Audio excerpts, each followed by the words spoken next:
Is Fox Canyon Groundwater Management Agency board member appointments.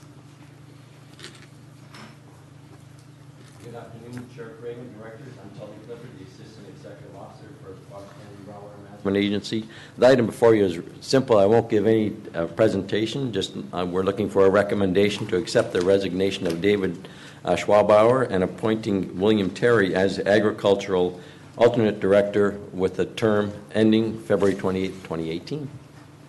I'm just curious, we didn't receive a letter. There isn't something in the packet other than a replacement letter. Did we actually receive a resignation from Mr. Schwabauer?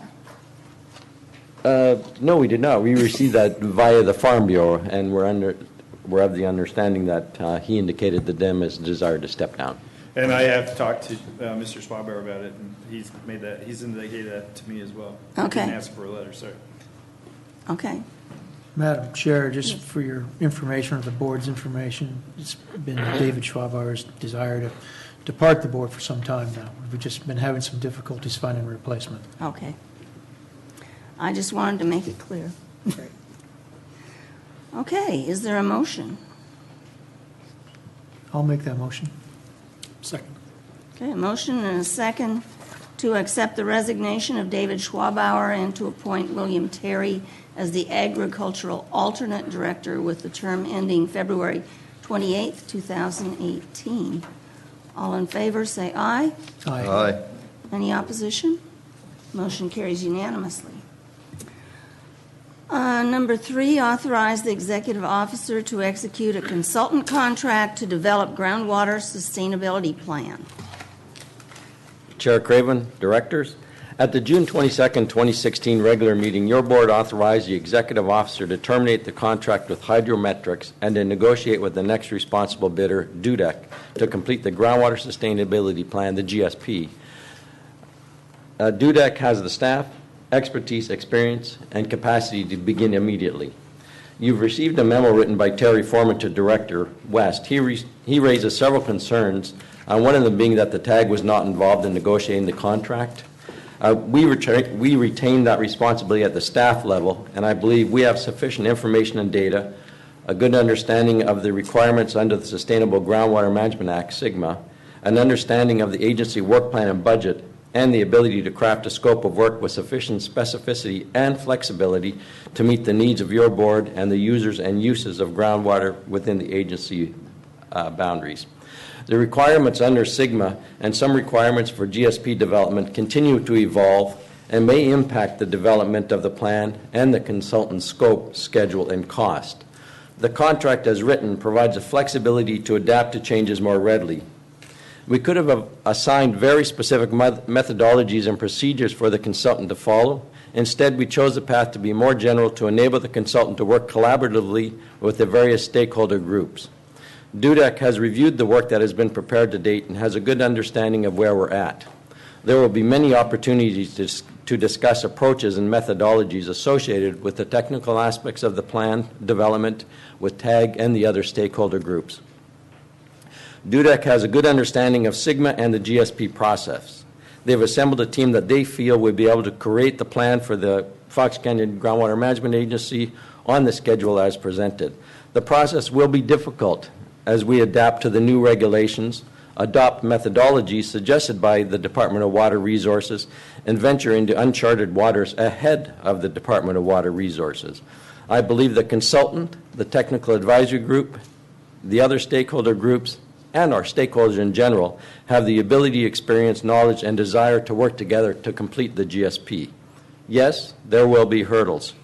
Yes, we may make some mistakes along the way. Yes, your board may hear that the process is struggling. We did not expect this to be an easy process. We're preparing a plan for the futures. Our stakeholders are very engaged. DUDEC is poised and ready to go, and staff is up to the challenge. We just want to get DUDEC on board and get rolling. With that said, however, there are some items that I wish to bring to your attention. We are requesting the transfer of just over $262,000 for the contract with DUDEC. This includes a $100,000 contingency. The total contract value is not to exceed $949,020. DUDEC indicated the original schedule was insufficient to meet the requirements under the contract. Therefore, we've indicated that the preliminary GSP will be completed by May 15th, 2017, rather than January 1st, 2017. Another thing that's important to note is that we will be holding general stakeholder forums to provide all stakeholders with the opportunity to gauge how the process is going and to provide any input they may have. This was not very clear in our previous process that we were following, but we feel it's critical that all the stakeholders, regardless whether or not they're a member of a stakeholder group, have the opportunity to sit down with us to discuss this. So today we're requesting that your board authorize the executive officer to execute the contract and to transfer $262,073 from the fund balance to cover the additional cost to hire the consultant. With that, I'd be happy to answer any questions. Any questions? I do. Mr. West? At the last meeting, we just asked whether or not representatives of DUDEC would be here to address some of my questions, and I was assured they would be. Are they here? Because I got here at the last minute, Okay. there we go. Would Yes. you please come forward and introduce yourselves? Sure, yeah. Hi, I'm Ron Schnabel, Senior Hydrogeologist with DUDEC and Project Manager. I'm Peter Quinlan, hydrogeologist and the Vice President at DUDEC. Matt Naftali, hydrologist and Deputy Project Manager. Good afternoon, Jane Gray with DUDEC, Regional Planner, Outreach Coordinator, and Project Manager. And I'm Claire Koba. I'm a hydrogeologist with DUDEC. I guess my first question is fairly general, and I'll address it to you all generally, and whoever feels they can best address it, more than welcome. The previous consultant vehemently expressed that the scope, timeline, and budget were inadequate to competently perform the tasks required to develop the elements necessary to complete a Sigma plan. What have you done to satisfy yourself that they're wrong and that you can do what they said couldn't be done given the same parameters? I'm not going to speculate on why they thought it was inadequate and they didn't have the time or the budget. We do believe that the budget is adequate and we do have the time to fulfill the required scope and to deliver the deliverables by May 15th. And I have some questions about the scope, because when I look at the terms of the contract, the scope is so general, I could never be able to tell whether you performed or not, whether you performed adequately or not, whether you accomplished, notwithstanding the fact that I get some work product, I can't tell looking at the scope whether there's been adequate compliance with the terms of the agreement in the production of whatever is ultimately delivered. I guess one of the concepts that I've seen and heard was a workshop where you folks could identify for us what you contemplate going into each of those tasks within the scope, because that's nowhere expressed within the agreement. And I don't want to be sitting here 6 months from now hearing that the scope is too general, the work is too great, we need more money, we need more time. Ultimately, if that comes to pass, I don't want it to be because we didn't get the information we need now. So how, I guess, absent a workshop, how can you satisfy me today that the scope, as general as it is adequate to the task? We intend to follow DWR's guidelines and deliver the required documents that DWR is requesting. Their guidelines. That's not an answer, because the DWR guidelines don't speak to the precise methodologies involved in the performance of the task. They use some interesting language about requiring the latest technology and things of that sort. What I want to know is not what the DWR requires, but I want to know what you're going to do to produce what DWR requires. This contract doesn't tell me that. And we're going to work with the agency, staff, and the TAG group to deliver the best product, whatever that will take. Have you reviewed the work product that preceded you? Yes, I have.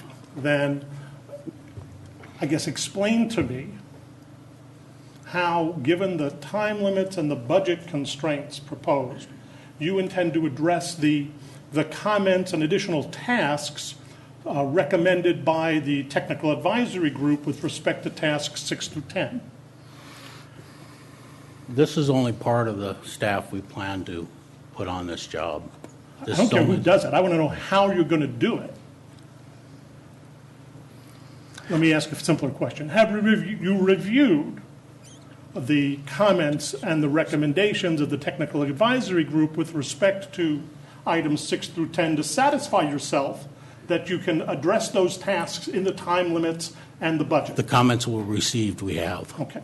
And the comments that you've received, I don't mean the memo that came out before this meeting. No, I mean the technical comments. Yes. The over 300 technical comments. I don't know if I've seen the final version with all of those on it, but the ones I have, I feel we can address. Because as I look at the budget, it seems to me that if you spent 10 minutes reviewing and understanding each of those items and did nothing else, you'd consume the whole budget for items 6 to 10.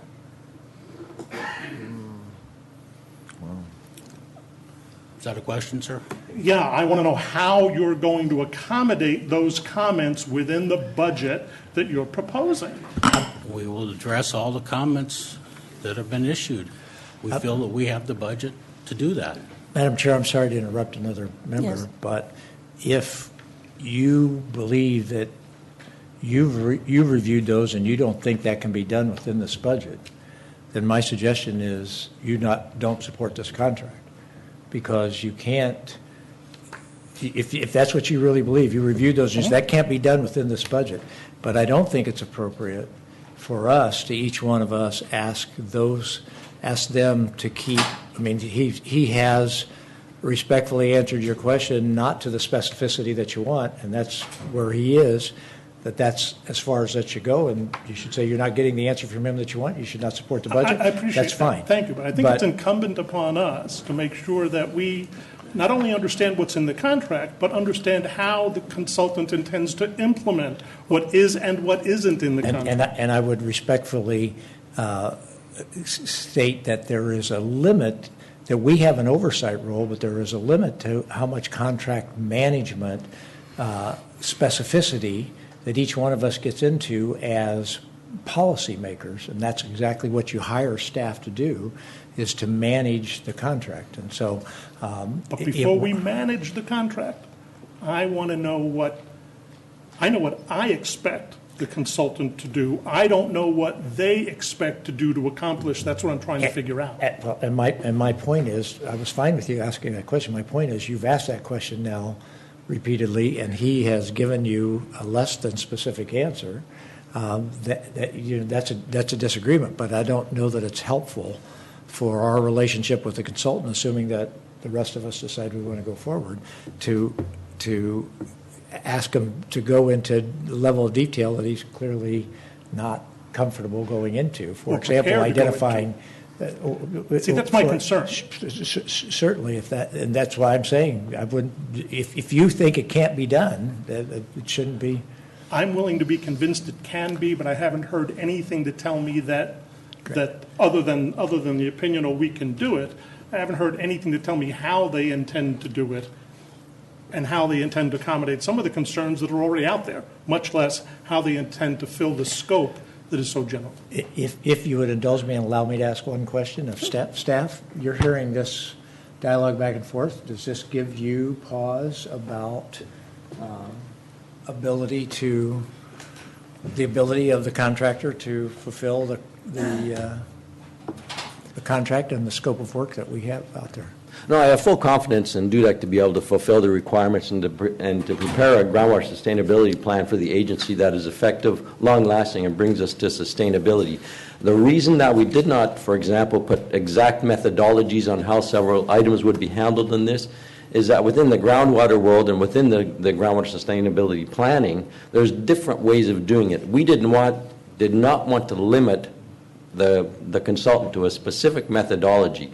My preference is that they sit down, they work with the technical advisory group, they work with the stakeholder groups that I have in place, the LPUGs, Oxnard Plain. They look at what those groups have to say to them regarding the methodology. They then look at the concerns, and I think they have the skills and the experience then to narrow it down and to say, okay, now here's how we're doing it. And my specific question is, hearing the answers that you've heard from the consultant so far to the questions put forward by Commissioner West, do you and Mr. Pratt still recommend, based on hearing those answers, that we go forward? Yes. Yes. Thank you. I have one more question, Tully. With respect to the development of a sustainable yield estimate, is it my understanding that that is not part of this contract and budget proposal, but it's a task that the consultant will take on if it's not accomplished by the TAG? Not an easy question to answer, but the bottom line is yes. But when we're looking at the sustainable yield is not simply a number. The sustainable yield is really a compilation of several aspects, whether it's sustainability indicators, our minimum thresholds, our interim milestones, the measurable objectives. There are several things that will be involved in that. I think we have to have that discussion with the TAG. We have to see where it's at. Several of the agencies already involved in the TAG actually have numbers that we could call sustainable yield. But we have to make sure that there's consistency with all of the parameters involved in determining that. I agree. Now, I guess my next question, Jeff, my next question, though, is if the consultant has to get involved in the development of those elements, is that going to require a budget change, or is that assumed within the context of this contract? May I answer that question? Yeah, and the DUDEC can jump in until he can jump in here. So what they're going to try and do is get to consensus. And there's enough information out there to get to a consensus on sustainable yield. But if consensus isn't achieved, it's not a result of somebody not doing their work or somebody. So they will make a recommendation if we can't get consensus. They will be doing the work along with the members of TAG. Your board directed us to take advantage of as much work as been done over the last 30 years as we possibly could. We're going to be doing that. So I think it's enough said.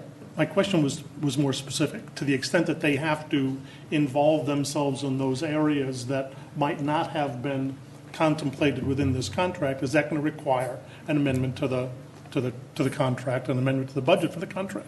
They can come to you with a recommendation for sustainable yield, which may not be consensus driven. What you don't want to do at this point is give the TAG members a reason not to do to do the work. Sure. And say, oh, TAG, you got it out. These guys will do the work for you. You need to, everybody needs to work together on this because the information exists in a number of places. I just want to know whether that expense is in part of this contract or not. That's all. The answer to that is yes. Okay. Thank you. You finished? Okay. Are there any other questions? I have one. It doesn't say so in here, and you didn't specifically say, Tully.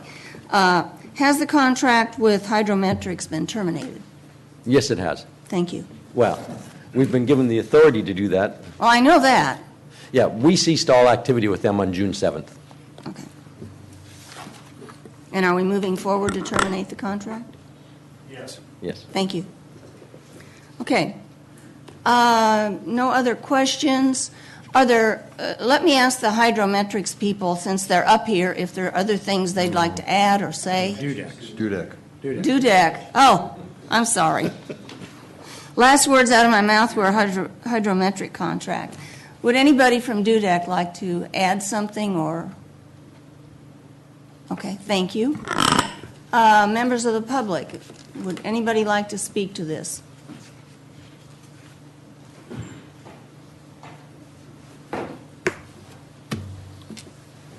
Madam Chair, my name is Terry Foreman with Camrose, also a member of the TAG and the author of the memo that was left out on the desk outside the meeting room here. I guess I'm pretty shocked at what I'm hearing in that the TAG was appointed by you. Each one of you appointed members to the TAG, presumably under the assumption that you would be getting technical advice and input from each of those members. We started off about a year ago now with the process, and the TAG had a lot of issues with the hydrometrics contract the way it was written.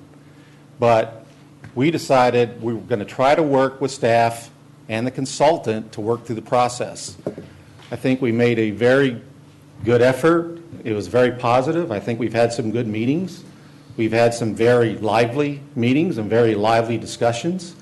And a lot of it relates back to the uncertainty about the scope and how it's going to proceed, and discussion about different methodologies, what's going to be in the deliverables. And so it is an evolving process, and I grant that. And I don't have an issue with moving ahead, but I think we all need to go into this with our eyes open. Otherwise, we're going to end up just like we did last month, is terminating the consultant because we have disagreement. Now, that may not happen. Maybe we can work through this process. But we've had a lot of discussion that hasn't been brought to the board. I think there needs to be more interaction between the board and the TAG to understand where we're coming from, and for you to and for us to understand where you're coming from, so that we can improve upon this process a bit.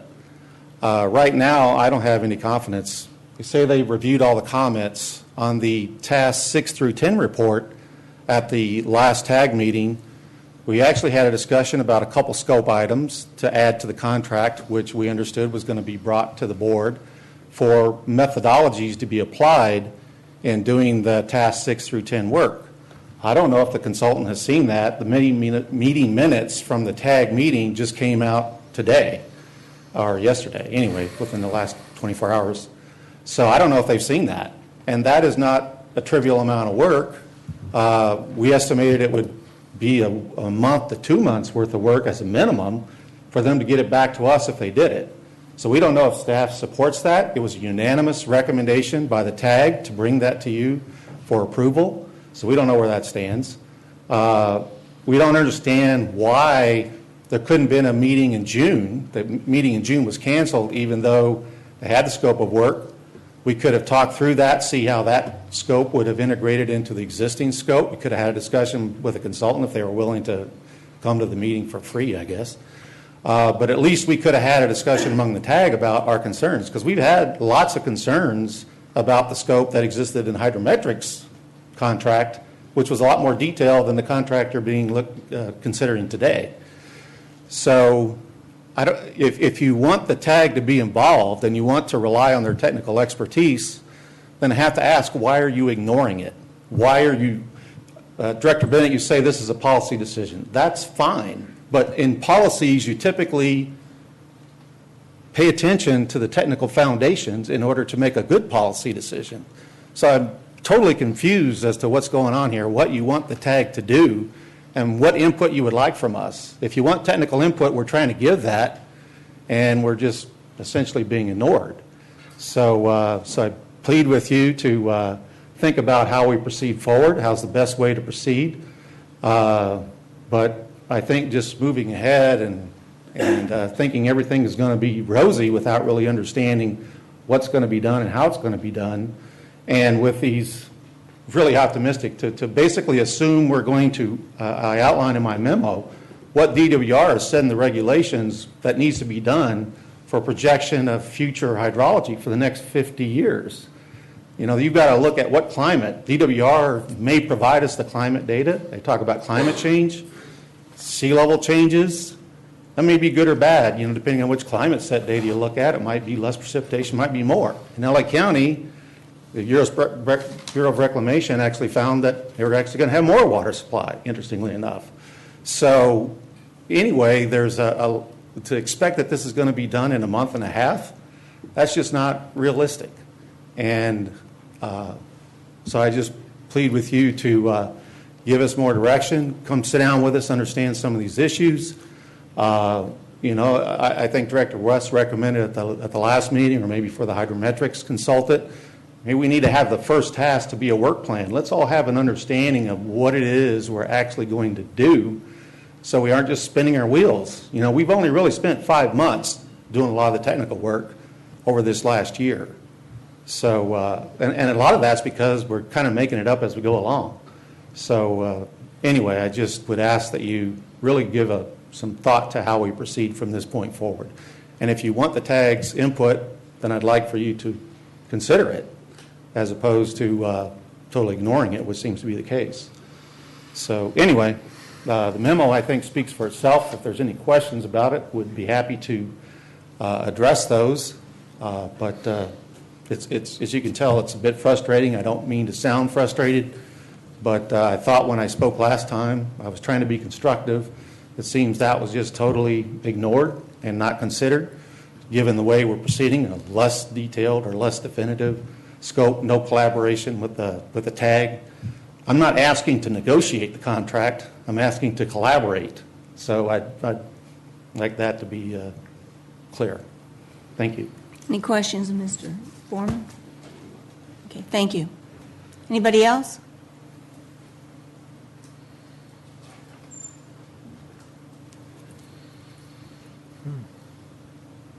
Afternoon, directors.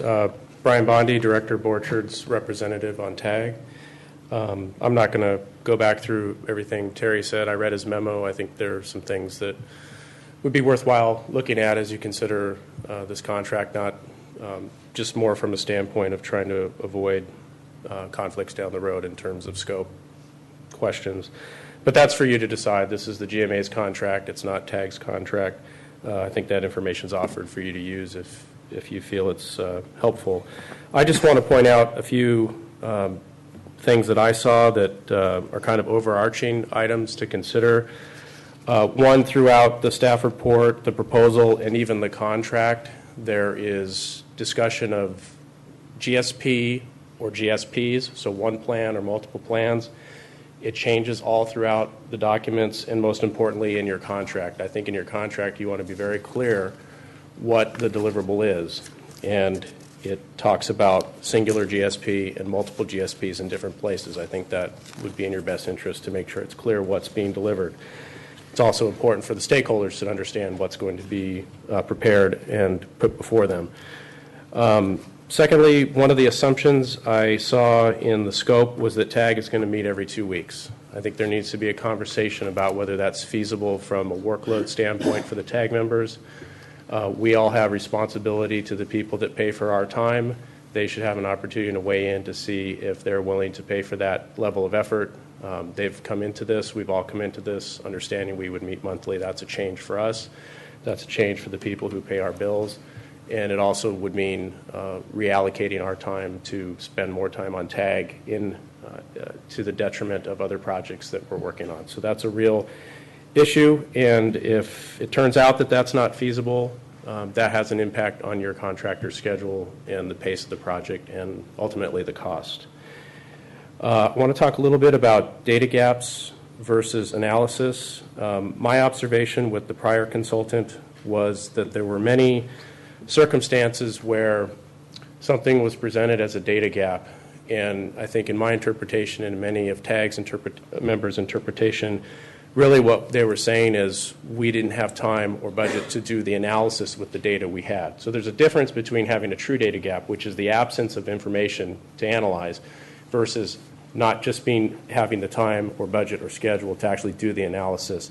And there are many cases where we felt that a data gap wasn't really a data gap. It was lack of the room or space or time or budget to do the analysis. And I would hate to see that happen again under the pressure of a schedule and a scope that we have here. I think that's something worth exploring. The last comment has to do with the chapters 6 through 10 that Director West asked questions about. I want to make it very clear that this is the linchpin of the plan or plans. This is where we provide the technical analysis of the water budget of the basins. We frame the conditions in the basin upon which our management actions and our sustainability criteria will be developed. The comments are not all in on those chapters. TAG has not finished its review. So you need to be aware of that because it is the linchpin of the plan, and there is going to be a considerable amount of additional comment from different TAG members on those sections moving forward. So I don't know that the consultant has all of the information that they need at this time to adequately scope and budget for that task. And again, it's probably the most important section of the plan in terms of being very foundational. Thank you. Okay. Anybody else?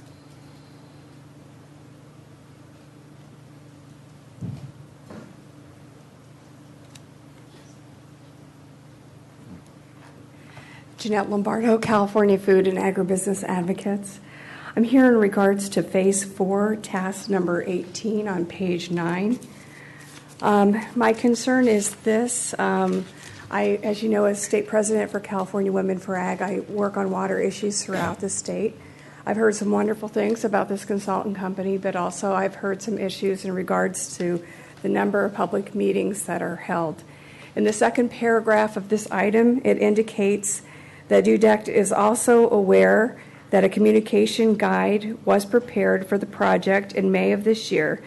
DUDEC proposes to conduct a peer review of the recently produced guide to determine whether or not it comports with the agency's goals and SIGMA requirements, and whether or not it is explicit and encompassing enough to ensure adequate characterization of the process and stakeholder support.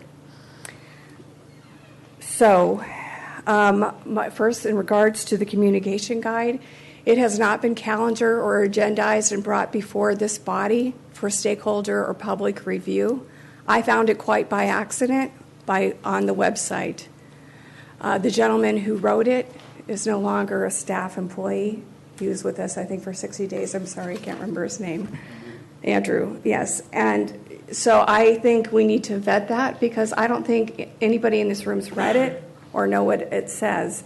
And I want to make sure that we have adequate outreach and engagement in the public as well as the stakeholder groups. Thank you. Okay. Anybody else? Okay, I don't see anybody coming forward. I'll open it up for discussion. Just one comment.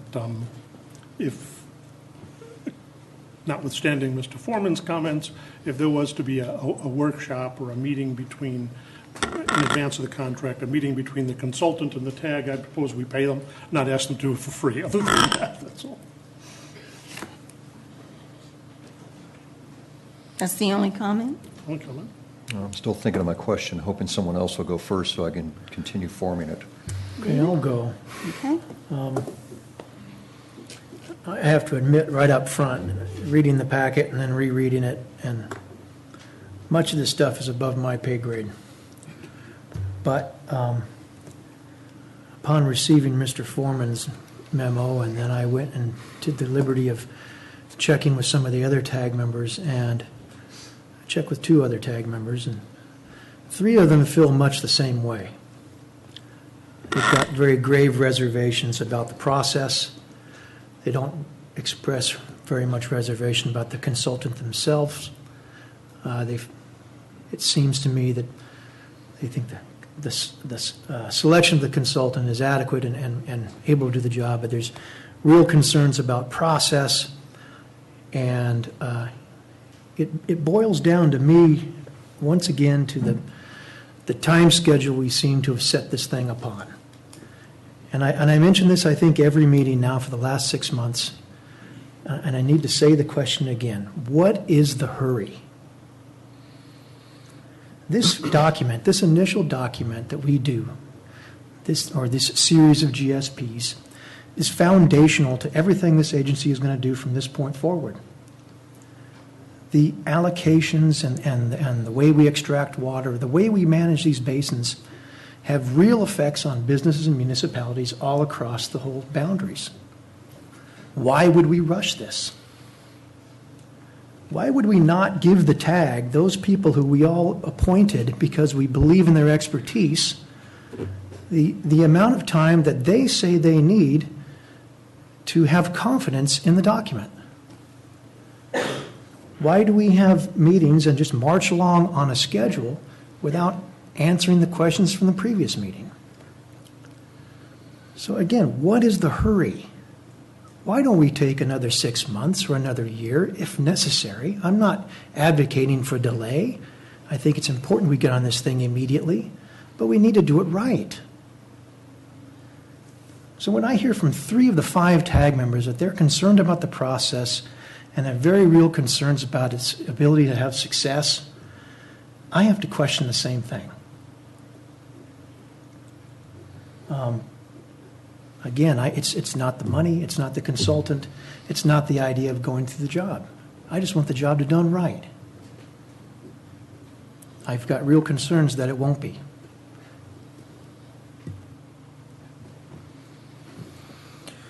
Okay. I guess my question starts off with there's many different ways that you can write a plan.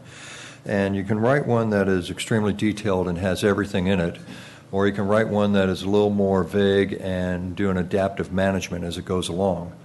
I guess as I'm reading through this, my interpretation is that it's going to be kind of a loose and kind of feeling our way along. Hopefully it'll be enough specificity in order to get it through DWR, but I do sense that there are holes and gaps that may not be fully answered in not only the time frame or within the budget amounts that are being allocated to this based upon the comments I received. So is my assumption right on this, or am I misinterpreting? Looking at the 52 pages of SIGMA and the 42 pages of the regulations, it's a fairly prescriptive requirements that we have to fulfill in order to get the GSP through to the Department of Water Resources and to have substantial compliance with it. So I would say we have to be very specific. We have to end up with a product that meets those regulations, meets the requirements under the Act. I think the level of flexibility in the contract will enable us to gain that specificity within our groundwater sustainability plan. We have to have a groundwater sustainability plan for each of our basins. And I think our ability to work with TAG to set some of the parameters and the working methodologies as we're moving forward will be critically important. By tying those items in prior to the contract being completed and brought to you, I think would be a mistake. I think we have the opportunity to continue to work forward, evolve, and adapt along with the TAG members. I have full confidence in all 7 members of the TAG that they can get the job done. They have a wide range of skills and they have a wide range of experience. They've used different methodologies themselves, and I think we do have the opportunity to make changes as we go. Okay. Another part here was just even in your answer right there, I heard 1 GSP and I heard 4 GSPs. Has that not been set, or is that goal or direction unclear at this time, waiting to be felt out as we go through this process? I answered that way intentionally because, and we call it several things. We are required by the Department of Water Resources to have a groundwater sustainability plan for each basin. Whether we package them into one total plan with 4 subchapters or however we do that, we can discuss that however it will be most effective. Okay. Finally, as far as my vision or what my thoughts are about the TAG, I inherently, because of the members that are on there and know where they are in the region and who they are, naturally default to their expertise and who they are as individuals and their word, and probably to my own fault, have a natural bias towards them as to what they say and what their guidance is. I look at them as almost to be a referee because I anticipate going through this process that there will be disagreements between GMA staff and the consultant. This is a huge project that's got a very, what I think, impossible timeline in order to get accomplished. So I was hoping that the TAG would actually be the ones to be on level playing ground and be able to advise back to the board when there is an issue and what their ideas are. So I naturally give them a lot of weight and credence into what they're saying. With that said, my thought going forward on this contract is that this is a short-term marriage between GMA staff and the consultant. Unfortunately, you've already got 1 strike against you with the way the last one fell apart. And so I will defer to your thoughts that you can make this work, and myself as an individual, as an alternate that will probably never get to sit on this board again, will be holding your feet to the fire in order for you to produce. So, there you go. Madam Chair? Yes. If I could. First of all, I'd like to say welcome to the professional consultants that have given up your time to be here today. I think you're getting an appropriate introduction to the challenges that you face, and just in terms of the people dynamics involved in in this issue. There aren't bad players here. Good players. There are just a lot of stakeholders, a lot of strong feelings, et cetera. And certainly we want to welcome you on board and appreciate the fact that you're willing to come into this situation, offering your expertise as you go forward. I think to a large extent that there's respect for our staff in terms of they're making good faith efforts, trying to make good faith efforts to come up with good policy. They're viewed as professional from that standpoint. They're not always viewed by everybody as doing it all right, but I think overall you've got a professional staff to be able to interact with and work under as you go forward. So with that, I'd like to address and put in perspective my thoughts about this contract and where we've been and losing that other contract. Director Borchard asked, "What's the hurry?" And we have that issue come up regularly in terms of what is the hurry. Certainly, we all want to do it right. We all want to get it right. I would would remind everybody that we had an emergency ordinance that we basically said if it doesn't result in the reduction in pumping that we hope, we would go back and tighten it down. We're in the middle of a serious drought, very serious drought here, when we chose not to go back and adjust emergency ordinance even though it did not result in the reduction in pumping that we wanted. We all recognized that. We said it didn't happen. We said instead of spending all that energy trying to adjust that emergency ordinance and go through that difficult battle, we would instead delay action on the emergency ordinance. And even though we're moving into the 6th year of a drought, we would delay action. We would allow pumping to continue, and because we were going to work promptly on this. Nobody said we were going to work at a breakneck pace that said we weren't going to come up with a good product, but we were going to work promptly on this. You could hardly say what we've done since then has worked promptly. It hasn't moved promptly. So I think there are two questions. What's the big hurry? And the other question is, why would we delay when we're at this point in the drought and our emergency ordinance is not working?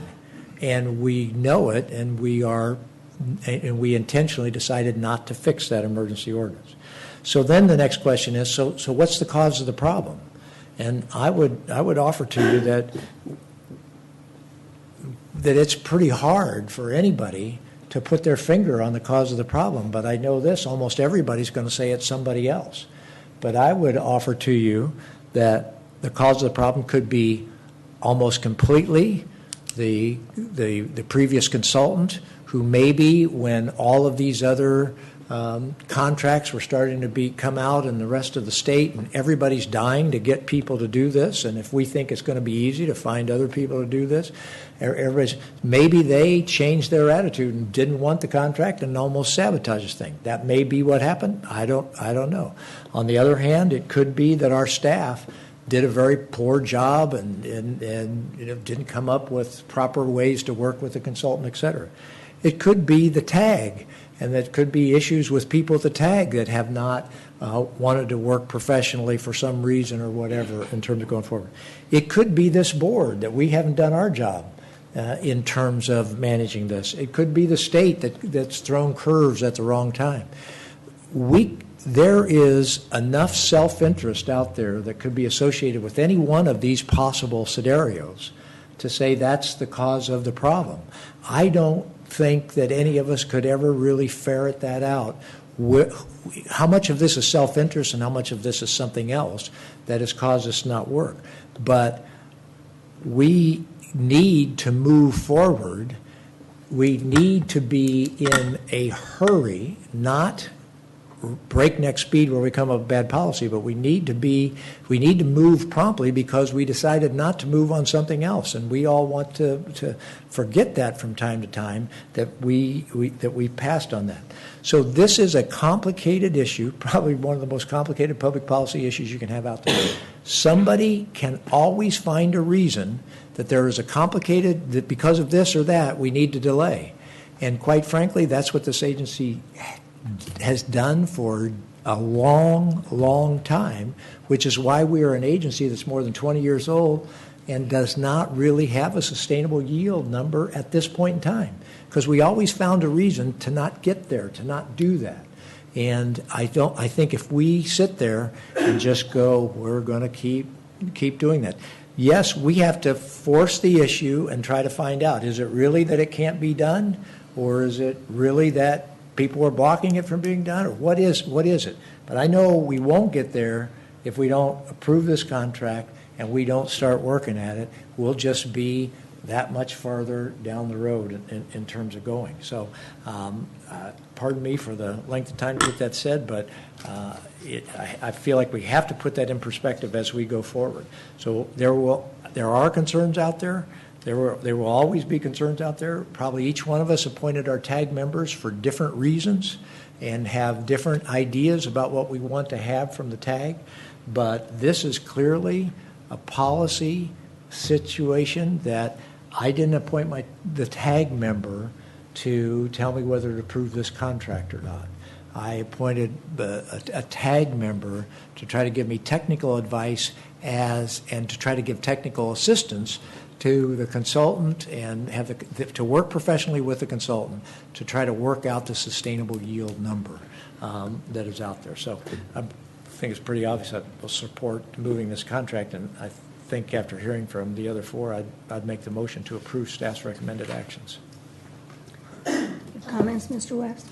Yeah, my concern actually is exactly what Tully mentioned, that I'm sure that as the process goes forward, that the consultant will have an opportunity to meet with TAG and have an extensive exchange about what's needed to accomplish the tasks within the scope.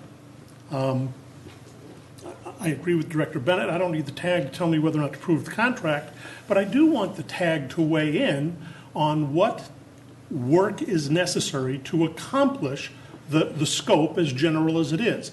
That hasn't been done. And I think you indicated that will occur. Frankly, what I foresee given this is that that's going to occur, and this consultant's going to find out that the expectations among the technical advisory group are far greater than anything they contemplate. And then if that occurs, we'll be back here again in the future having the same conversation we had last month. Why not? I'm not suggesting 6 months, but why not do that now? Why not come back in 2 weeks or a month after the consultant's done that and met with the TAG and at least worked out a common understanding of the work that one requires or one intends, or one thinks is required, and the other one intends, so they can say, you know, we've met and we have a common understanding that this contract will get us to the goal line. Because I think that's really what's missing, and that's why I can't support it in its current form. Thank you. Okay, I just have a couple of things that I do want to remind you. We don't have another meeting scheduled till the end of September, so that's 60 days, unless we want to schedule a special meeting. We're going to have to. To add one more thing to your list of possible causes of the problem, I think one big thing is that this is the very first one of these. You know, nobody's written one before. And nobody really knows how it's going to come out. We're aiming at a moving target as the requirements come from the state. And I agree that we do need to move forward. I want it done right. If we don't get it done, let me put it this way. My concern is not so much having it done by the 15th of May next year, any more than it was having it done the 1st of January or the 30th of January or whatever the previous date was next year.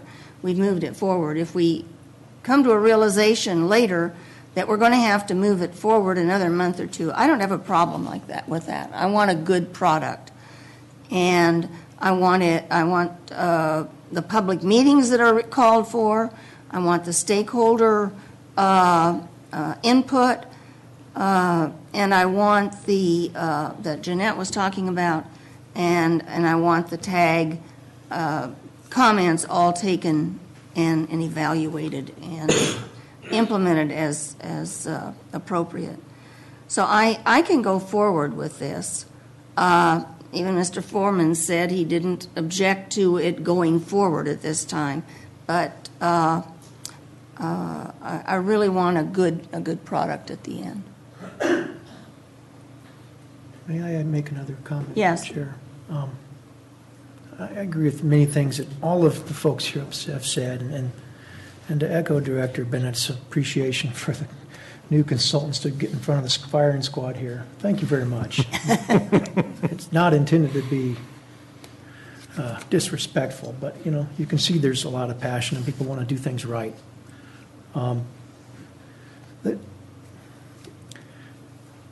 The way this contract is set up, with its final dates of deliverables, dictate the schedule. So saying that we are fine with pushing things back, we've done that before last time. And staff, rightfully so, implements the contract they have signed. It's the way contracts are administered. And so you're going to get adherence to a schedule that we see right here unless we get this changed now. And it would seem to me that Director West's suggestion is a good one. Why not have a scoping meeting with staff and TAG and the consultants to be? Let's pay the consultants the hourly wage that's fair, or the remuneration. And let's have a in-depth discussion and a coming of minds about what it is we're all doing here. An agreement of the scope and of who's doing what and of what methods are going to be used. Won't we be that much further ahead? It's one meeting. It's not delay. Could possibly schedule that meeting within the next 2 weeks. And then let's come back with a firmed up contract with perhaps an adjusted schedule, and we can approve it and move down the road quickly. My fear is we approve what we have in front of us, and we end up with much of the same process as we had before, of people feeling dissatisfied that questions aren't being answered and things aren't being done in a definitive enough or accurate enough fashion. And I think this initial plan is much too important to just be good enough and we'll fix it later. That's my whole problem with that adaptive management concept. It's fine when you're in private business and you're working in your own firm and you've decided to have an adaptive management approach to how you're going to plant an orchard. But when you're utilizing consultants and contracts and things, people are being following a timeline of deliverables. Adaptive management is, I think, questionable in this case.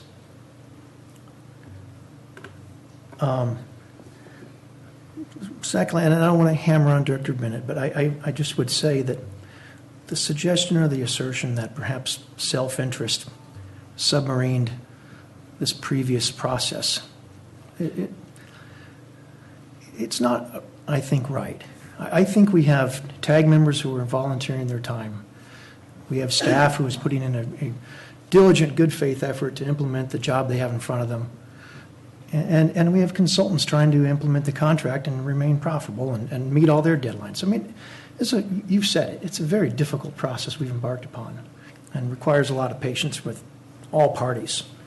But I would hesitate to say that self-interest or people looking after their own is what made this thing fail.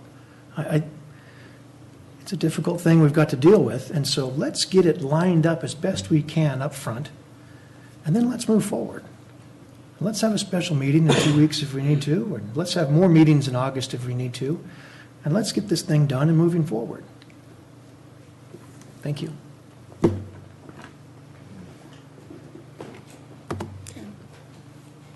So I'm ready to move the recommended action. Okay, is there a second? What was the motion? Move the recommended action.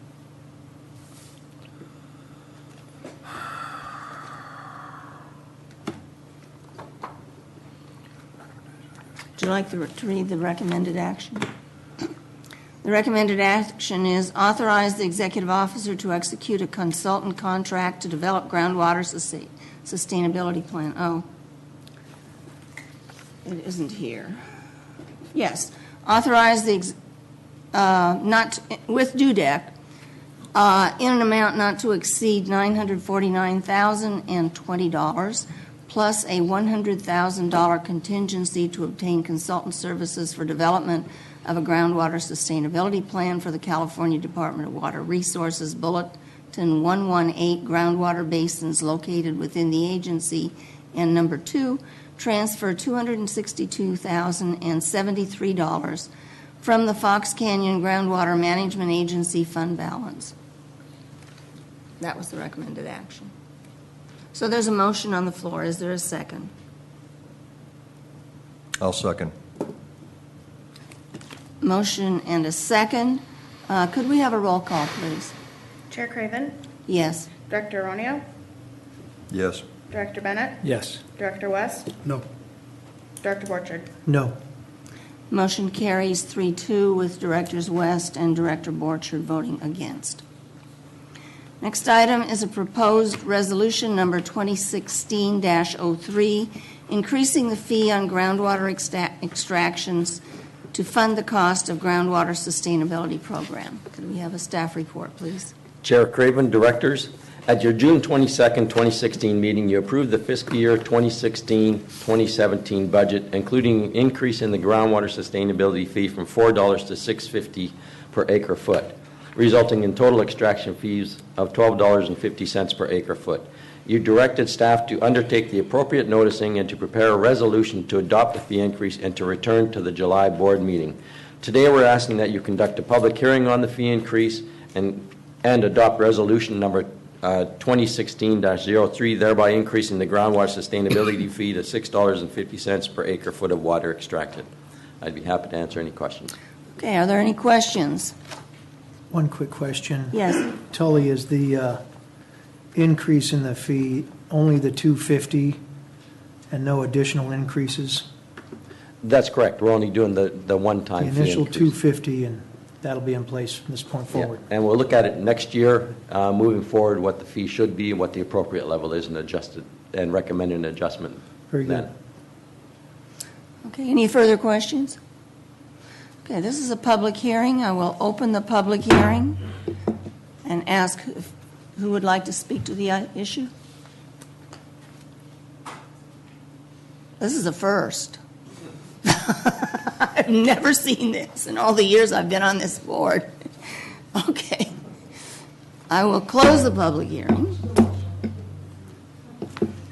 and ask for board discussion. We discussed it a month ago or 2 months ago. I think I gave the board a report last month if anybody had any further questions or needed a reminder about that fiscal committee meeting, but our recommendation was, well, no, we didn't make a recommendation, but I would move that we approve this recommended action. Is there a second? Second. The motion and a second. Is there further discussion? Could we have a roll call, please? Chair Craven? Yes. Director Ronio? Yes. Director Bennett? Yes. Director West? Yes. Director Borchard? Yes. Motion carries unanimously. Next item, proposed resolution 2016-04, adopting a brackish groundwater pumping policy. Could we have a staff report, please? Chair Craven, Directors, as you're aware, the brackish groundwater pumping policy has been in front of you and has gone through several iterations, and we've been fortunate to receive a lot of input from stakeholders. Subsequent to the June 22nd, 2016 board meeting, a meeting was held with a few of those stakeholders on June 29th to further discuss the policy, and even more changes were made at that time. The policy now includes a flow chart which is intended to be a quick reference only regarding how/when a project would be considered under the policy.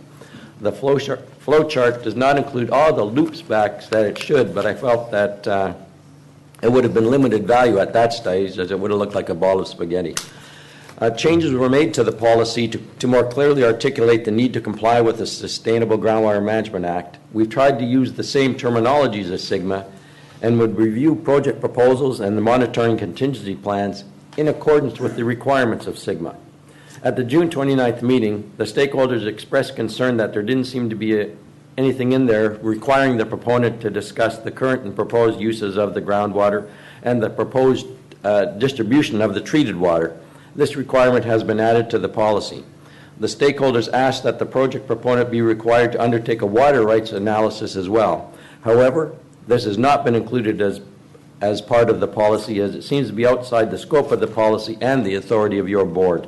I'll be working with council to receive a legal opinion on this matter. We were also asked to look at how to better define the term brackish groundwater. Project proponents are concerned that the pumping authorization outlined within the policy could be canceled without recourse for the proponent, that there was not a due process for them to follow at that stage. Chair, it sounds like his microphone went out. It could be my voice, too. Sorry. I'll lean forward, but thank you for that. So we'll look at adding details regarding due process for canceling the pumping so that the proponent has the opportunity to be in front of the board. We're also looking at how to better articulate the stakeholder engagement requirements. We assume that this could be handled through phases such as project conceptualization, CEQA, the monitoring and contingency plan development, and the preparation of the final plan. However, stakeholders were quite adamant that it be more specific within the policy, and so that we could memorialize that what would happen. So years down the road, we wouldn't have to base it on Tully's understanding. As part of the project proposal, the policy also directs proponents to include any and all agreements associated with their proposal. This will provide your board with information regarding the use of the water. The policy also includes a requirement that the monitoring and contingency plan be reviewed every 5 years, consistent with the requirements under SIGMA. Stakeholders are concerned that the monitoring contingency plan may not be compatible with the sustainability indicators, measurable objectives, interim milestones, and more that will be developed through the GSP. And sure, this may be true initially. However, we do have 20 years to achieve sustainability, and we have the opportunity through this policy to also adjust the requirements of the project proponents. And I believe there's time within that 20 years to make that. The risk, however, does get assumed by the project proponent in that case. The policy also includes references to the potential for the project proponent being required to pay a replenishment fee in order to provide replenishment to the basin under certain circumstances. The rationale for the fee may be based on the proposed pumping, the use of the water, the impact to the basin, and other factors. We will discuss this aspect further with stakeholders in order to add additional details and guidance within the policy itself. At the July 15th, 2016 Executive Committee, we had ongoing discussions about the policy and good discussion with the committee members. The committee suggested we undertake additional outreach with stakeholders and be prepared to present a final policy to your board at the September 28th, 2016 regular meeting. So today we're asking that you receive this report for information and direct staff to return with the final policy to the September 28th, 2016 regular meeting after additional outreach with the stakeholders. I'd be happy to answer any questions. Questions? Mr. Bennett? Is it your anticipation you'll have the policy in September? I mean, that we'll have been Yes. able to address the issues with the stakeholders and be ready for a policy? Yes, I believe we have sufficient time. Mr. West? Go ahead. Tully, just in reviewing this, it remains, I guess, the intention of the policy that notwithstanding compliance with all of the guidelines, all the requisites in the policy, that the project proponent would still have to return to the board for an actual allocation. That's correct. And the board will also, the executive officer will recommend approval of the monitoring and contingency plan. However, the board will be the approving authority for that plan. Thank you. My question is, I guess, for council. We have the resolution here in front of us. Does this resolution include this policy that's behind it? It's all part of the same document?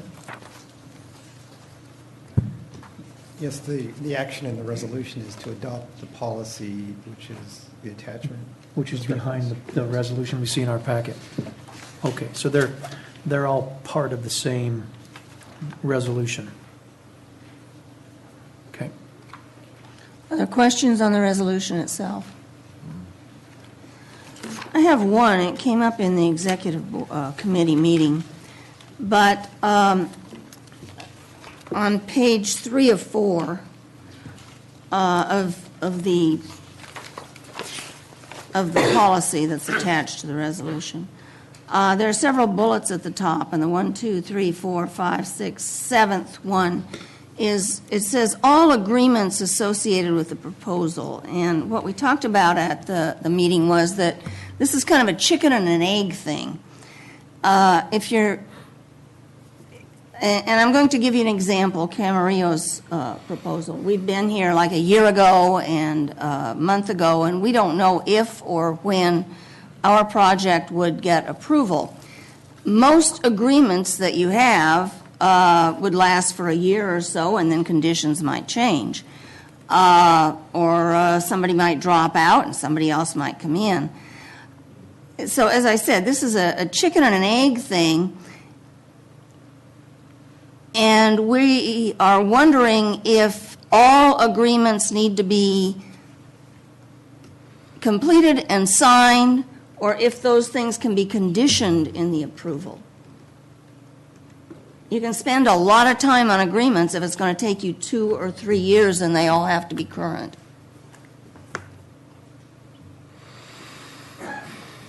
And Director Craven, I would say this is my problem with the policy. There's so many conditions and so many what ifs and concepts of your thought that you had an allocation could change, that what value does it serve? I have a hard time believing that a municipality would spend $50 million on a project and then just accept that the GMA would say, oh, by the way, your allocation is now a quarter of what we told you could have. I think that probably likely embroils attorneys and a whole big waste of time and money on everybody's part.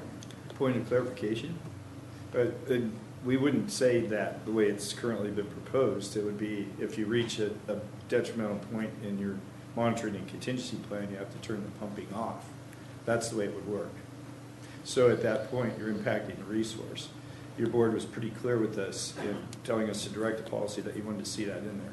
So that's the whole point behind a monitoring and contingency plan. In fact, I don't know that they'll be asking for an allocation. They're just going to say we won't pump more than the following amount, as long as we don't go beyond those triggers. And they just don't want that allocation to count against the allocation they already, or that pumping to count against the allocation they already have, which is something your board has said they would consider. Well, thank you for that clarification, because that's my next point. The criteria and the monitoring and contingency plan, you know, how can those triggers be set before we've actually gone through the GSP process and fully vetted out the water balance and those sustainable criteria? You're going to set a criteria and management plan based on unknowns, based on best guesses at that moment. They're based on studies done by some of the members who've appointed to the TAG. They're based on best available information. They're based on the 2007 GMP adopted by your board. Well, 2000 GMP is probably not going to have any validity at all in a very short amount of time, right? Because now we're in Sigma. That's my point, is that Okay. we're going to set criteria and triggers based on things that are perhaps unknowns. It seems somewhat irrational to me. Okay. Any other comments? Two Or comments. questions? One, staff, could you respond as to why staff believes that we should have in the policy that all agreements associated with the proposal? I think at its most simple, what we want to make sure is that we're protecting the resource. So if a component of the plan is to work with another agency, for example, to ship all the water to the Central Valley, I think that's pretty important for the board to know. So whether that be through a formal agreement or through the ideology of the agreement, I think is yet to be determined. That's what we wanted to discuss with the stakeholders, but we think that's an important component. So while it's maddeningly frustrating how governments work, and it's not the private sector, we do have to look out for future Fox Canyon boards that will have somebody say, well, when we did this, we had signed this contract, and this now you're kicking in this trigger. We can't follow through on the contract, and we, for us not to have done some due diligence and understand what contracts, what somebody was planning on doing with the water, or what kind of contracts they were running into. So we can't protect the resource if we don't do that. Well, that is considered, and that is what we've identified here, is that this policy, we don't want to set up this policy where somebody now says, we spent $50 million and we've got these desalters going and you can't tell us to cut them back. If we do that, we might as well not have a Fox Canyon Groundwater Management Agency if we're going to enter into that policy. The second thing I would just go back and say is that... Okay, we haven't heard from the public, so we're on questions, actually. All right, I'll leave it at that. I asked that question. Thank you. Do you have a question? Questions at this time? Mr. West, questions? Okay, well now here, is there anyone who'd like to speak to us on this policy?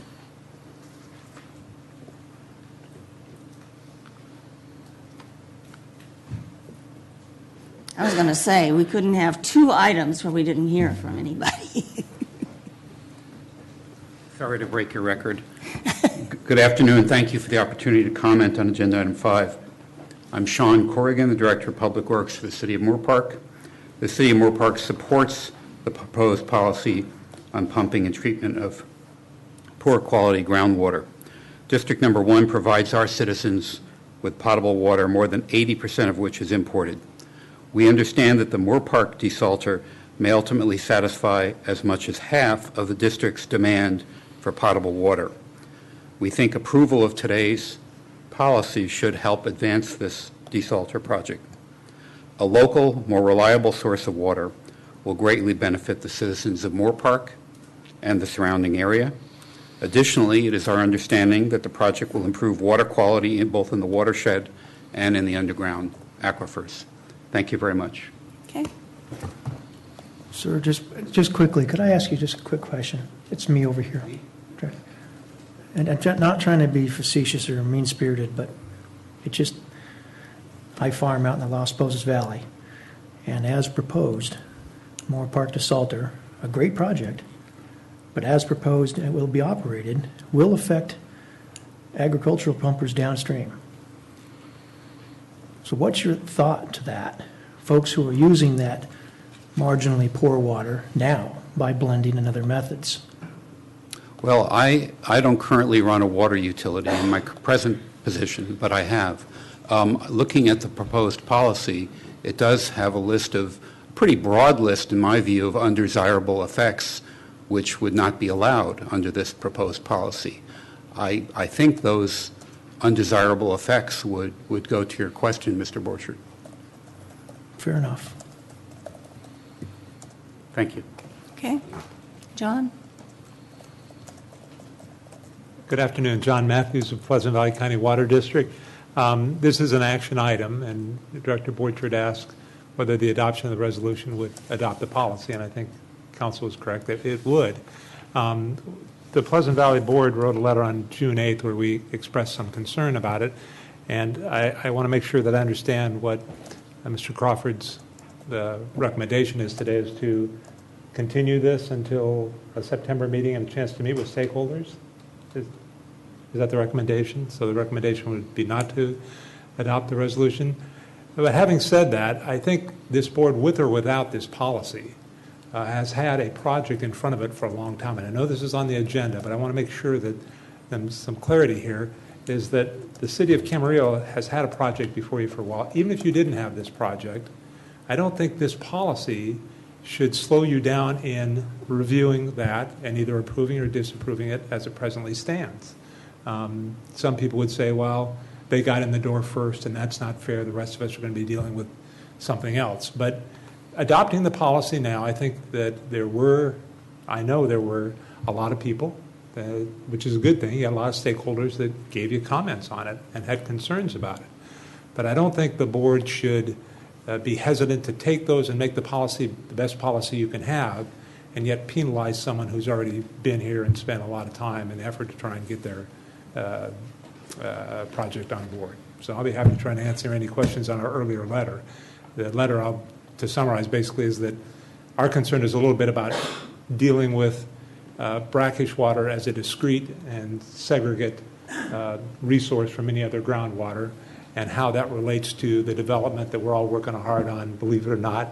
It seems we're going slow, but I know in the OPV basins we've spent a lot of time and a lot of money to try and come up with what we think will be helpful to the formation of the GSP. So that's my comments. Thanks. Director? Yes. Yes, Could I ask a question? certainly. You may not get an answer. But Well, that's fair enough, John. I've had that experience with you before. Yeah, fair enough. Camarillo's got a great project, and I'm very sympathetic for the trials and tribulations they've had to go through. And they're not tribulations, they're a problem. Nevertheless, we're in Sigma now. And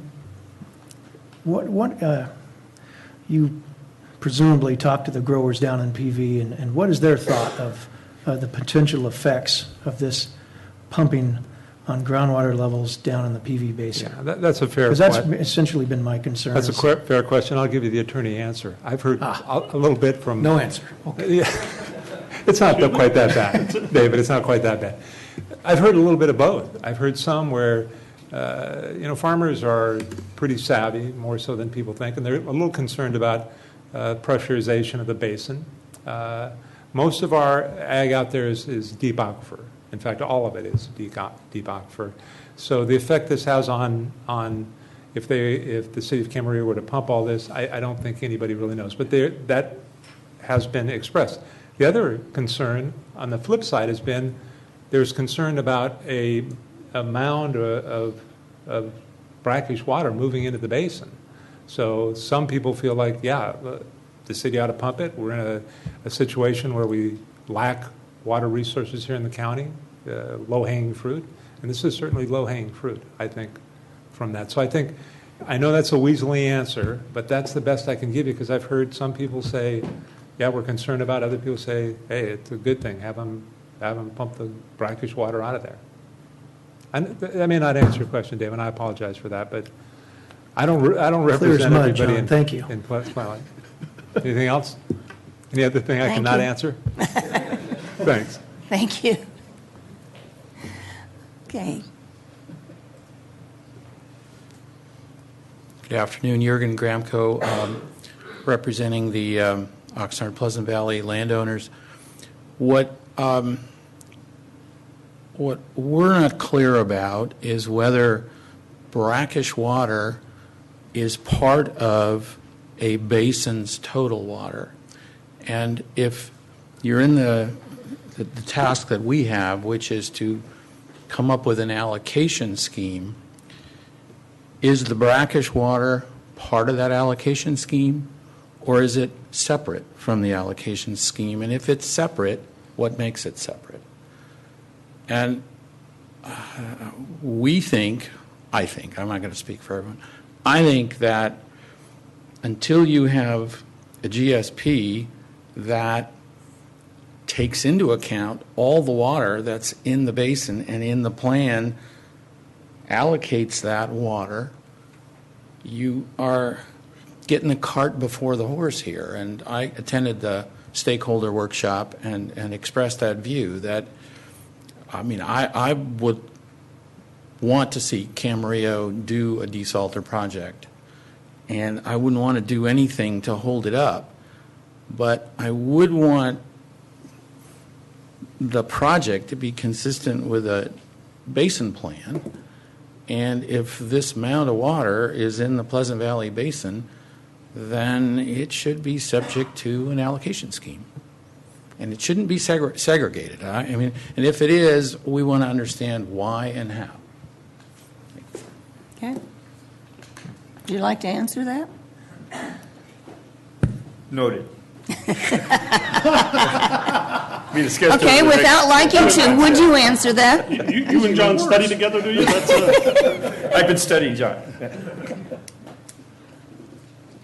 No, we've got, that has been brought up before, as the definition of brackish water, actually, which is a difficult proposition. And we've got another 8 weeks or so to work through this. So we'll be working it. Okay. Anybody else? Okay. Move that this item come back to us in September, which is what staff's recommendation is now. Second.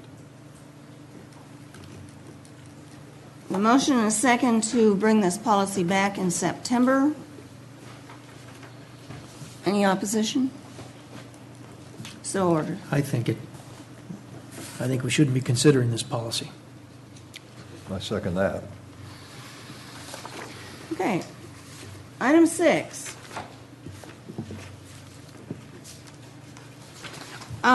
City of Camarillo's North Pleasant Valley Basin Groundwater Treatment Project. We have a staff report, please. Good afternoon, Chair Craven and directors. For the record, my name is Kathleen Rydell, Fox Canyon Groundwater Management Agency staff, here to present item 6. The title's been read. It is a returning item. Your board was last provided an update on this item back in June 22nd, 2016, which was your last board meeting. During that meeting, your board directed staff to prepare a resolution which includes language that provides the flexibility to be able to reopen the resolution for evaluation based on the Sustainable Groundwater Management Act or Groundwater Sustainability Plan. And so we're working with the city on that. We have worked on a draft resolution, and we have worked out many of the issues. The most significant issue, though, remaining is the language for that flexibility to reopen. So we are working with the city on that. The resolution, all the other sections of the resolution seem to be just some minor typos, little edits that can easily be done. We are expecting in the near future a final copy of their monitoring and contingency plan. There were some issues. We worked with the city yesterday, and we've ironed out what it is that needs to be a little bit tweaked, but those are real quick fixes. And so it's just you're dealing with the policy, but we have a resolution, and the main hang-up right now is that flexibility, the wording in the resolution to be able to open it based on Sigma. So, as I said, we are continuing to address the issues of concern, and for this recommendation for this board item is that your board would provide staff with feedback and direction on the project and receive and file the report. And I understand that the city, Tom Fox, Lucy McGovern are in the audience to address any questions you may have. Are there any questions of Kathleen? Okay. Are there any questions of the city, or does the city have a statement? I have a question for staff. I'm sorry. I just thought of it, sorry. Okay. When will we see this again? We would like to bring it back to your next board meeting, whether that be a special board meeting in August or in September, whenever your board will be meeting again. It would seem we need a special meeting, Chair, and I don't know what the rest of the directors feel about that, but we've got this issue on tap, and we've got the... Could I ask a question? I want to clarify. Staff want to bring this back before we have the brackish water policy? You want to bring it back at the same time as the brackish water policy? Ideally, it would come back at the same time. Chair Craven mentioned an issue that still is to be resolved, and that was the conditional approval based on the different agreements. We haven't, to my knowledge, we haven't worked through that yet. But we were at the executive committee with the city. The city requested that, I think Chair Craven called it the egg or chicken, that we do conditional, to put some conditions on the approval relative to the other agreements they have to reach. And those might be a little bit tricky. So it would be ideal to have more time than less. And it would be ideal to have this come back in September with the brackish groundwater policy? Yes. Understanding that the brackish groundwater policy is coming back at the September meeting. So that's what I would... I think we're going to find this premature if it comes back. If this comes back in August before the brackish groundwater policy, would you be recommending? It depends. It seems as though we might end up having another executive committee or two on the policy direction, which all your board, it'll be publicly noticed, all your board can attend. So we might be able to work through some of the issues ahead of the brackish groundwater policy in that instance. So in that case, we could bring it back earlier. If staff feels it's better to review both at the same time, I'm okay with that. I was just trying not to hold up the city. Question quickly, Al, is that the case where the rest of the board can attend committee meetings? Because I thought you had indicated that wasn't a good idea.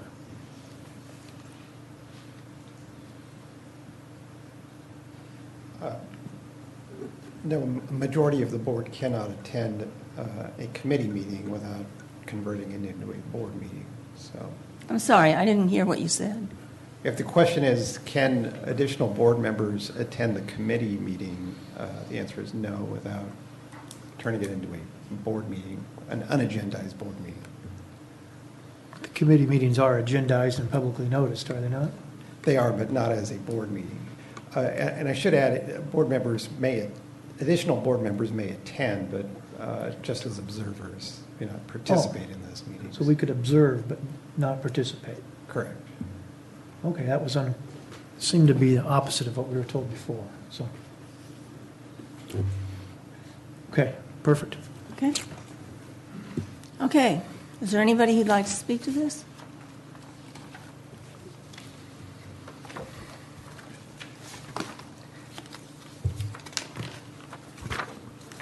Madam Chair, members of the board, Tom Fox with the City of Camarillo. I hope you all received the letter from our mayor and had a chance to read it. I think that's one of the best letters I've ever seen from the mayor. Not that I had anything to do with it, but being somewhat familiar with it, I know that the tone of the letter was probably expressing a little bit of frustration. And the reason for that is we're out of time, and we've already had a discussion at the council level as to whether we continue with our project or not. We had planned on today to have our item on the agenda for you to take action, and obviously that's not the case now. And now I'm hearing potentially another 2 months delay to wait for the policy, which we've waited on. And in reality, we don't see how the policy is needed for us to be able to have our project considered by you for approval.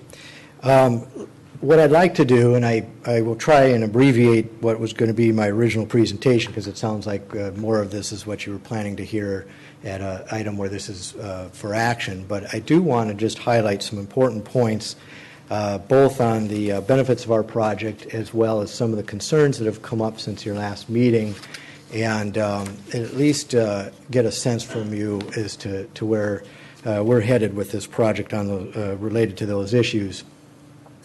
I'm not going to go back over information that we've presented to you in the past and rehash that. I'm going to try and focus on some points that we haven't really highlighted for you as much when we've discussed this project time and time again with you over the last 8 years. But just quickly going through the benefits first, we're looking to create a new water source. We've discussed that.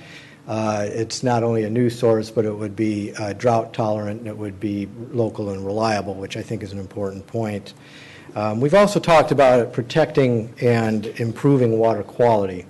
Again, and I'm going to speak a little more to this on the groundwater policy point that I'm going to make, but we're in a unique circumstance here in the Pleasant Valley Basin that we have the brackish mound because of the unique geology containing that brackish mound. It's very well defined.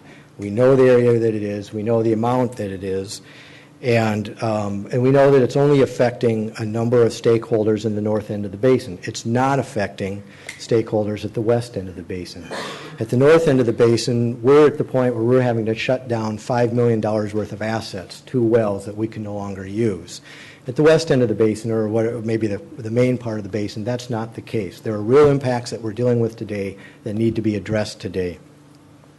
If we don't deal with the water quality issue with our project, then it's going to fall on you as an agency through your GSP to come up with a solution. If we walk away from this, which we're about ready to do, I can guarantee you will not have a GSP ready to present to you in May because you will now have to go back and find a solution for real water quality impacts that are affecting our assets and our ability to serve water in Camarillo. And it's going to have to be a tangible solution before we will allow you to approve a plan that's acceptable.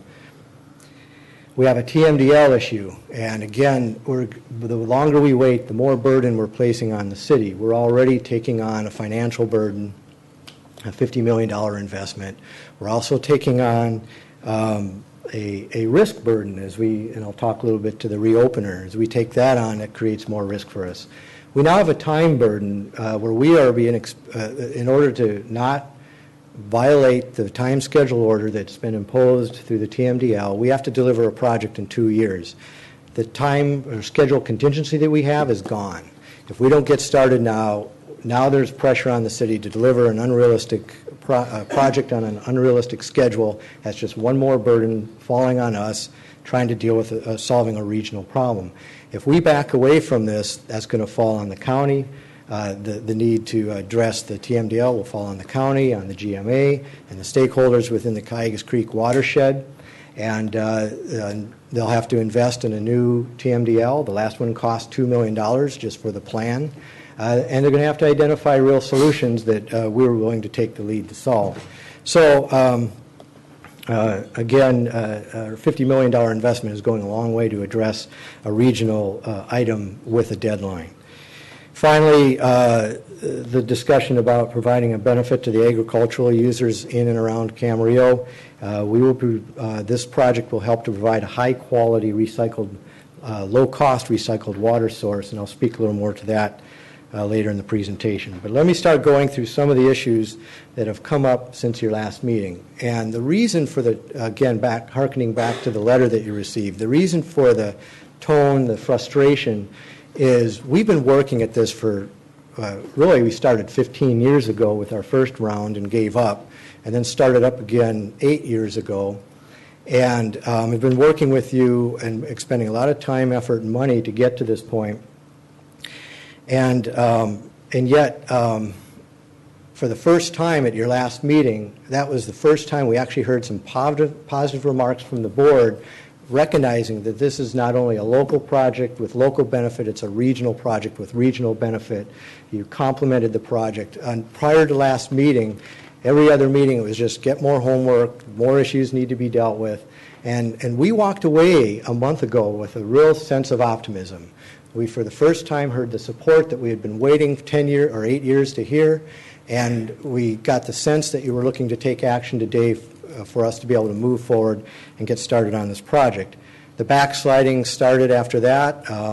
You gave us a couple homework items at the last meeting, and then also some other issues have come up. One of those we've discussed today, and that's the brackish groundwater policy. And again, let me emphasize, because in our unique situation, we have a well-defined area of impact. We know there are 4 stakeholders with wells being impacted in the north end of the basin. We know what the sustainable yield is. Anything that a policy could lay out for us to go study and bring back to help develop a monitoring and contingency plan, we've already achieved. We've developed the monitoring and contingency plan, and that has served as the foundation. Basically, your staff reverse engineered from our plan to create the policy that's being proposed to you. So if we sit around and wait for a policy, all it's going to do is direct us to end up at the same point that we are today.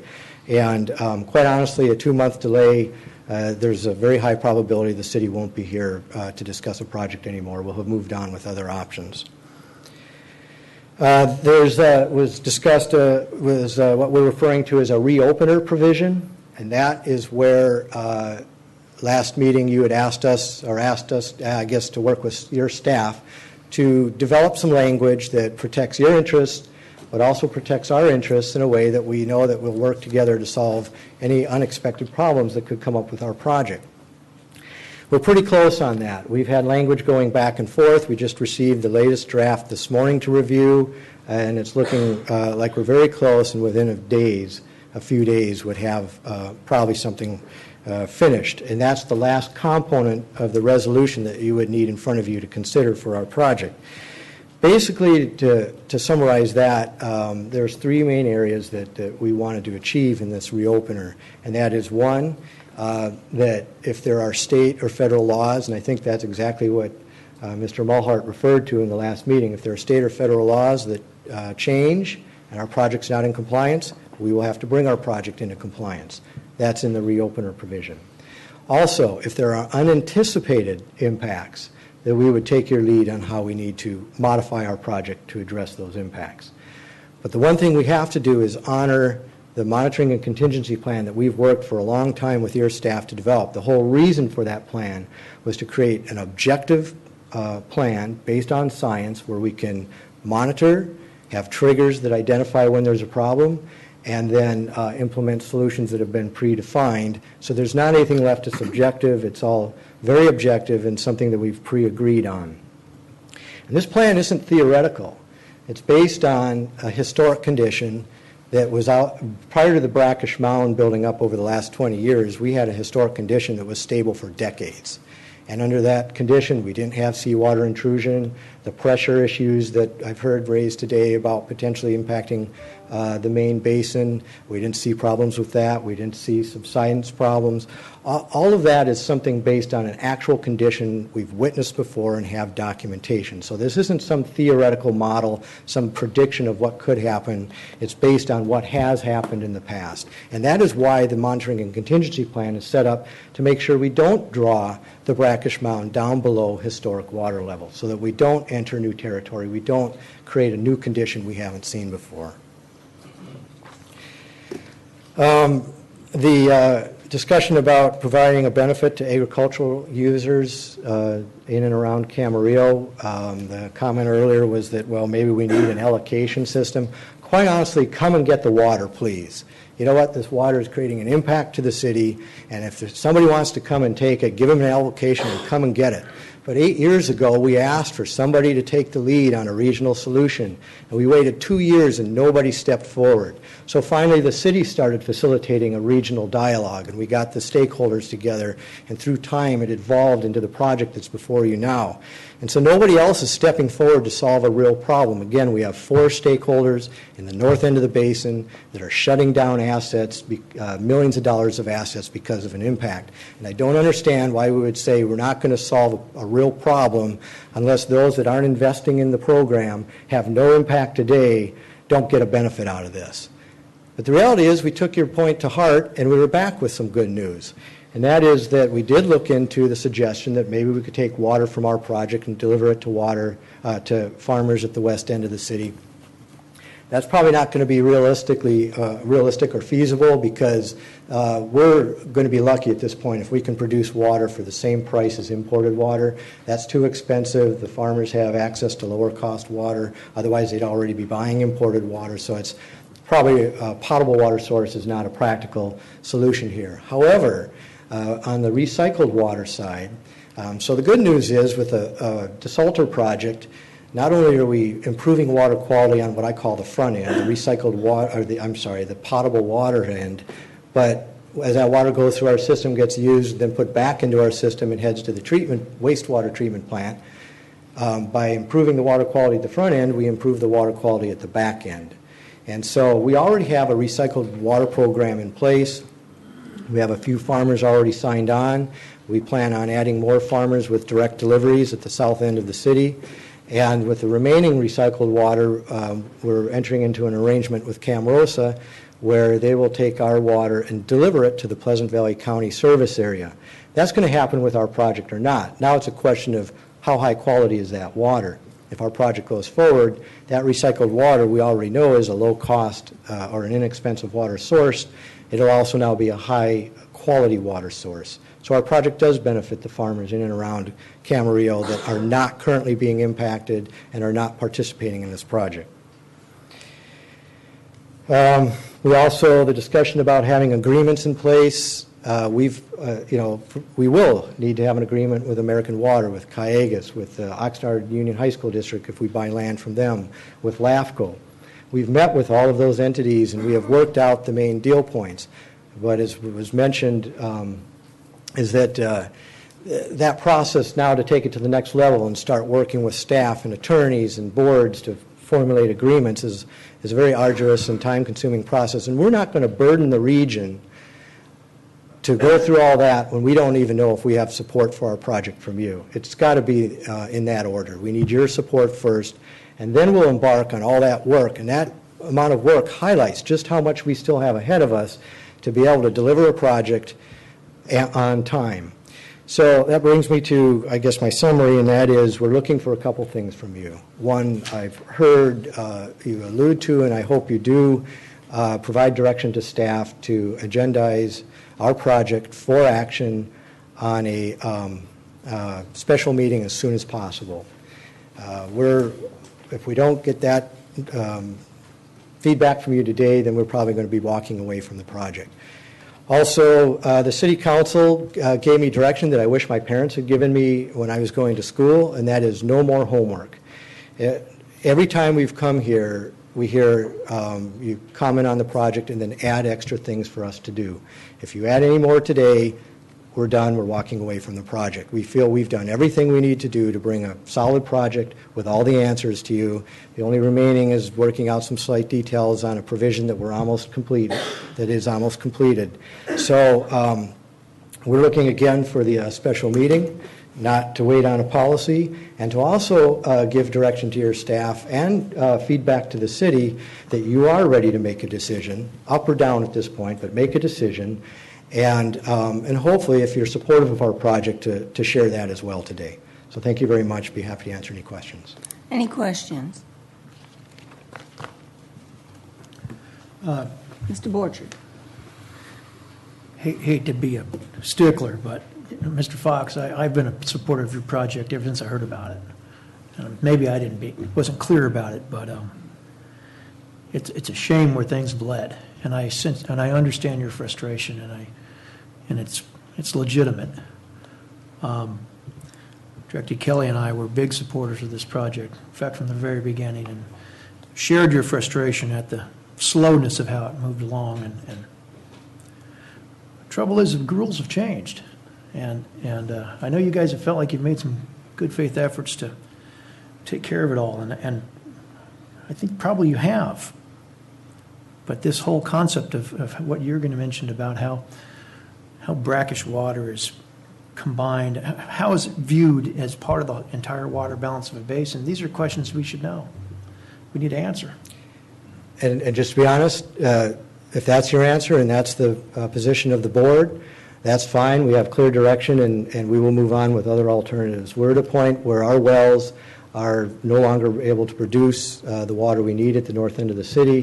And if we don't have a clear direction now to move forward with a desalter to solve our problem, we will move to the next option we have, and that is to pump at the west end of the city. And we're fine with that at this point. It's too bad because there's going to be some real impacts to the region that's going to fall on you to deal with, and we're going to be watching over you to make sure you deal with them correctly. So I appreciate that we can always talk about some new set of information or rules out there, and we can wait forever on that, but there's consequences with inaction at this point. I might ask the rest of the directors what your feelings are, but and we haven't heard any public comment. Maybe we should wait. Okay. I'm just asking if there are questions of Mr. Fox. Okay. Let's see if anybody would like to speak.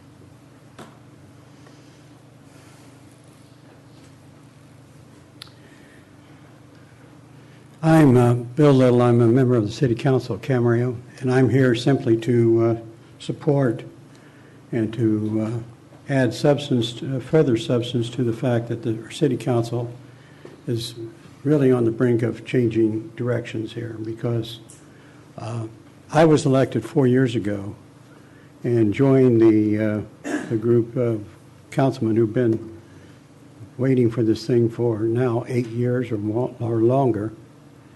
And every time we appear here, our staff are told, well, just one more item, just one more thing we need to clear up, one more little, squiggle, we'll get it all put together. And it's not happening. It's not happening. And we are faced with if not with the water, we are faced with a deadline to clean up the salts out of our wastewater. And that is, we're going to have to go to another source to get the better water than what we get now, because the brackish water is affecting our wastewater. So, for us to sit here and wait time after time, and it's not just waiting, it's like you have a meeting and then, nothing gets done until 2 months later, and then it's another delay, and then it's another 3 months later. And like I said, I got elected 4 years ago on the basis of let's get the desalter built. And I'm still waiting for us to be able to do that. And so I just want to reemphasize what Tom Fox has said. We are quite willing to work with you, but we've got to have a light at the end of the tunnel, or it's just no reason to continue. We'll take our efforts and put them into a new well, and like Tom said, let someone else worry about cleaning up the basin. Thank you. Anybody else?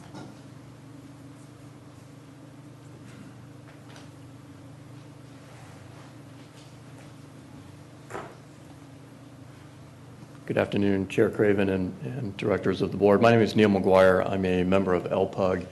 I wanted to raise a comment that is not designed to be targeted towards the Camarillo project.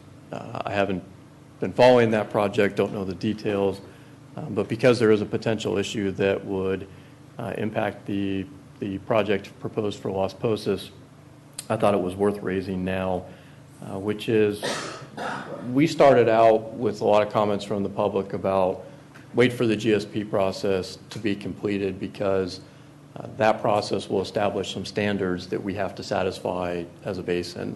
And I've heard some of those same comments here today. And the response that we got, at least in part, to those comments were we are going to build in a process through the monitoring and contingency plan that will enable this board or Fox Canyon staff to make changes to a project. As Mr. Pratt said, maybe it's stopping the pumping, maybe there are other mitigation measures that come into play, but the response was essentially we will build in a process so that if the GSP has certain standards that are no longer being met by a particular desalter project, we will build in a way to address that. Candidly, I have not reviewed the proposed monitoring and contingency plan for the Camarillo project, but the way that it was presented here this afternoon does not include that type of a condition. What it sounds like is saying we know that there was a historical groundwater level in the past, and we know that we will not get there. And we know that that historical groundwater level did not lead to things like subsidence, seawater intrusion, et cetera. Even if all of that is true, it's at least possible that SGMA would say that historical groundwater level may not be satisfactory under the SGMA process, looking at the criteria that has to be established in the GSP.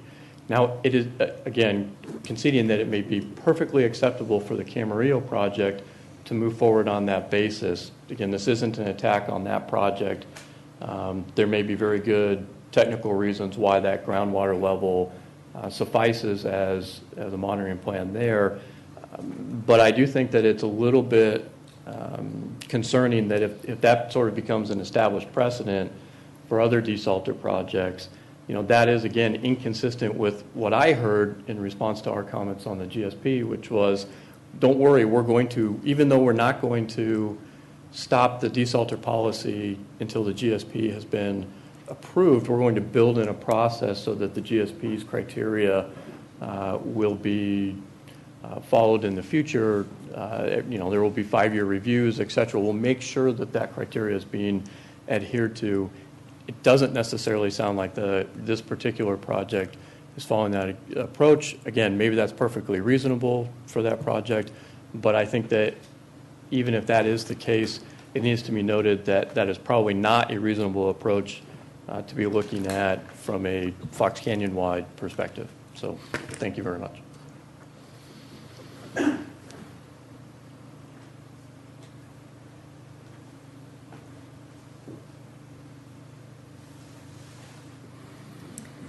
Jeanette Lombardo, California Food and Agribusiness Advocates. 2 things. One is common sense.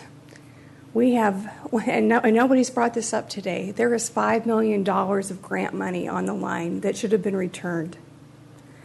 When you return grant money, they don't give you more money. We have projects ahead of us to build. We have to keep that in mind. So the second point is solutions. There has got to be a way around this given the groundwater sustainability plan process that we're going through. And I am not a member of the TAG team. It's above my pay grade, as Dave said earlier. But, colleague, can we not do this as a management area? like you could, like we're doing with the West Las Posas and the Oxnard Plain? I mean, has anybody ever thought of that? Well, it is actually part of that. It's Pleasant Valley Basin. I know, but can we not specify the area around the desalter as a management area in the plan for that basin? I'm not sure what you mean. What I'm saying is, it seems like there is this, and that's my phone, and I'm sorry. There is an attempt to wait for this brackish water policy, which I don't think is a good idea.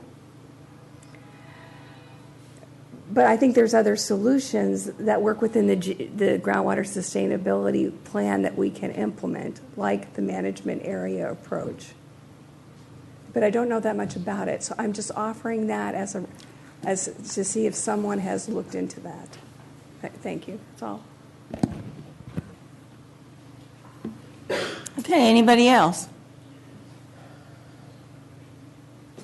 Okay, I think we've heard the public comments. I'll open it up for board discussion. Madam Chair, this is my suggestion in terms of going forward. I appreciate the frustration of the city of Camarillo, and I think they've expressed it pretty clearly here today. And it does remind me that we can always come up with a reason why we should not go forward with something. When it's a complicated issue like this, there's always a reason.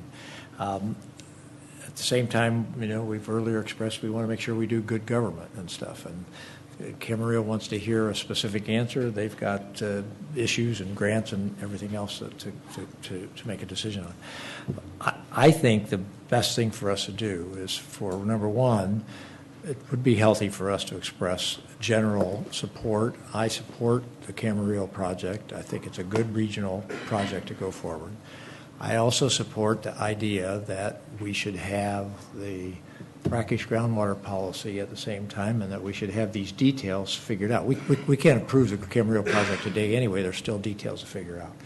If we agendize this for 3-4 weeks from now, the odds that we're going to get that all done right and tight is difficult. But what I would like to do, I'd like to make a motion.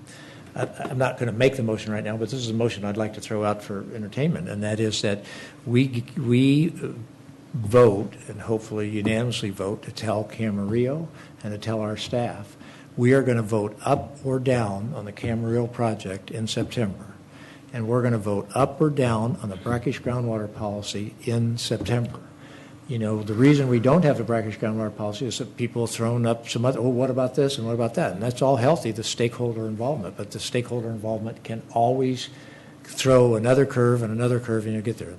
That everybody knows we're going to move one way or the other. And if we don't have the project, so Camarillo knows they're going to get an up or down vote, and that I would hope that we would unanimously support that, so they would know they're going to get something and they can make decisions and be able to move from that.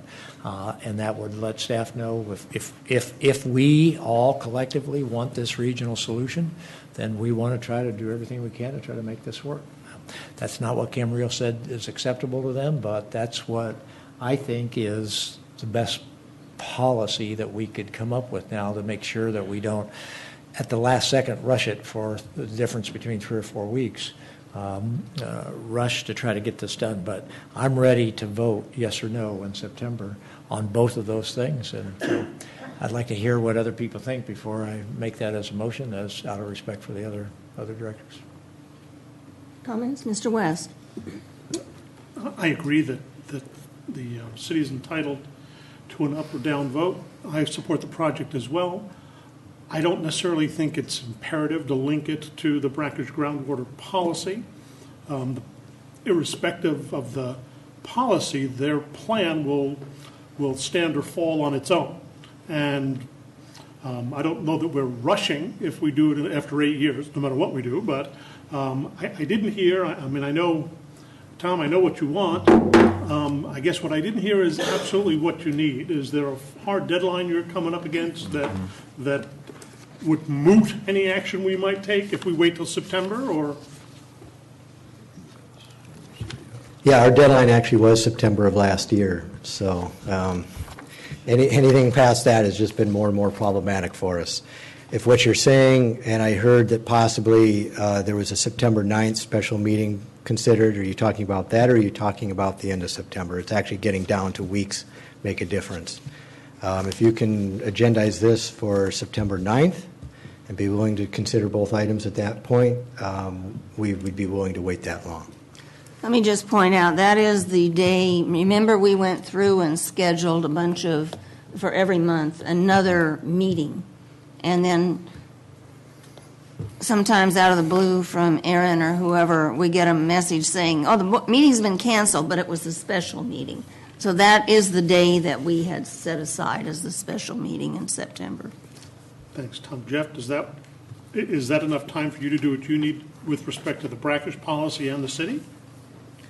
If it isn't, we'll bring back what we have at that time, and it's just, there'll be unknowns in it that too. There have been some significant concerns raised, and without getting into a bunch of it here, I think one of your board members alluded to the fact that the situation's changed. You used to look at things just from a demand side perspective. You now have the ability to look at them from a supply side perspective. While I sympathize with Camarillo, you have to do that now. And so that's part of what's driving this stuff. That comment you heard from Neil is, your board hasn't really ever thought about using this regionally, and there are those out there that want you to think about that, where you actually add to the supply rather than offset your state pumping. Mm-hmm. And if you're not going to do that, you agree to offset state pumping, how do you mitigate? And those are sort of big issues that we want to have some time with the executive committee on, so that they can weigh in and in a very detailed way with your board when we bring it back. So September 9th just means tighter time frames. So I guess I argue for September, the end of September. We need other significant issues. Thank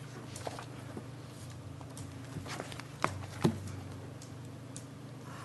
Any other comments from the board? Robert? I guess I have a question for staff.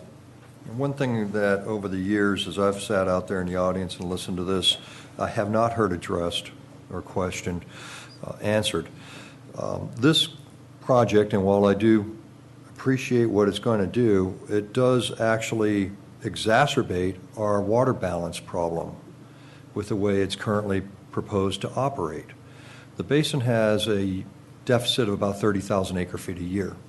And this project does want to increase groundwater pumping and then offset that by reduced imported demands.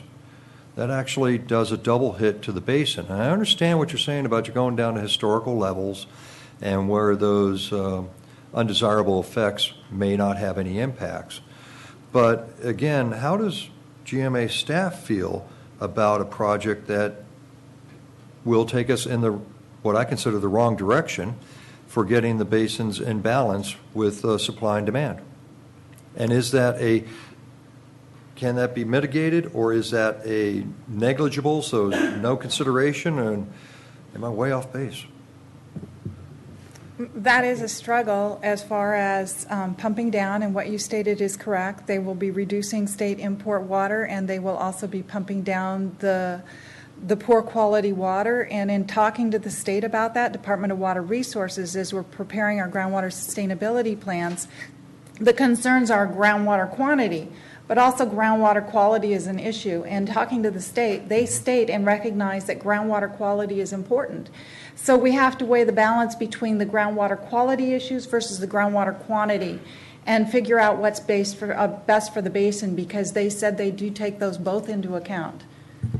I would answer that just a little bit differently. Not that that is a good answer, but what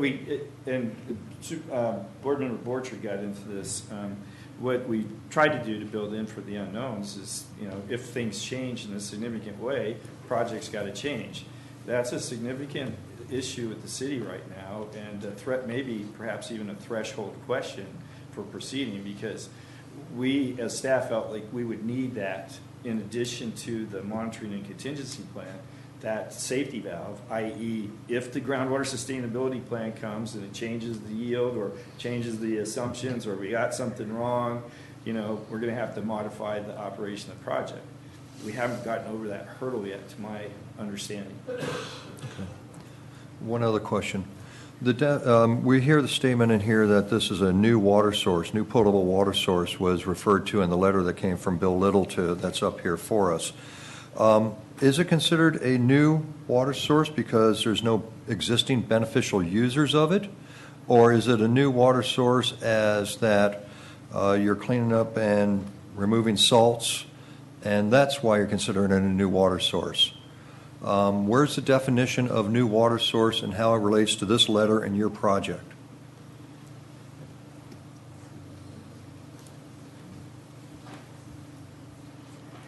I think that Tom is answering because the letter actually came from our mayor, Mike Morgan, who wasn't able to come today. Okay.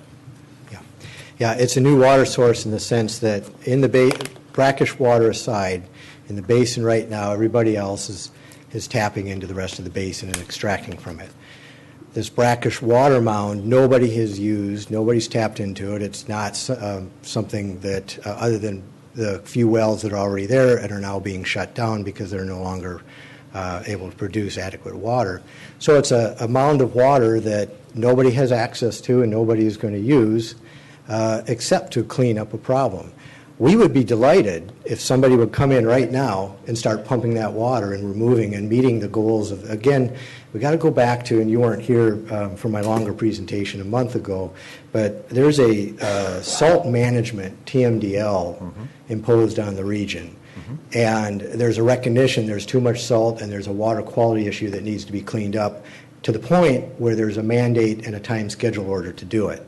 And so we would love for somebody else to take on the risk of meeting that time schedule order and solving the regional problem. Nobody, for 8 years, and we've asked, is willing to step forward to do that. You need somebody to do it. We're here willing to do it, but it comes with a deadline. Okay, but my question was, you're And the considering question this is, a new water source? you can define it because however you want. Maybe it's not a new water source. We just look at it as a source of water that nobody else is willing to use. So it's new to the region. Well, it goes to a prior question I received from Mr. Jurgen as to the basin balance and what is brackish water and what is going to have to be considered in the basin balance. And if you're saying that you got a policy issue and you can't make a decision, just make your decision down and then we're fine, we'll move on.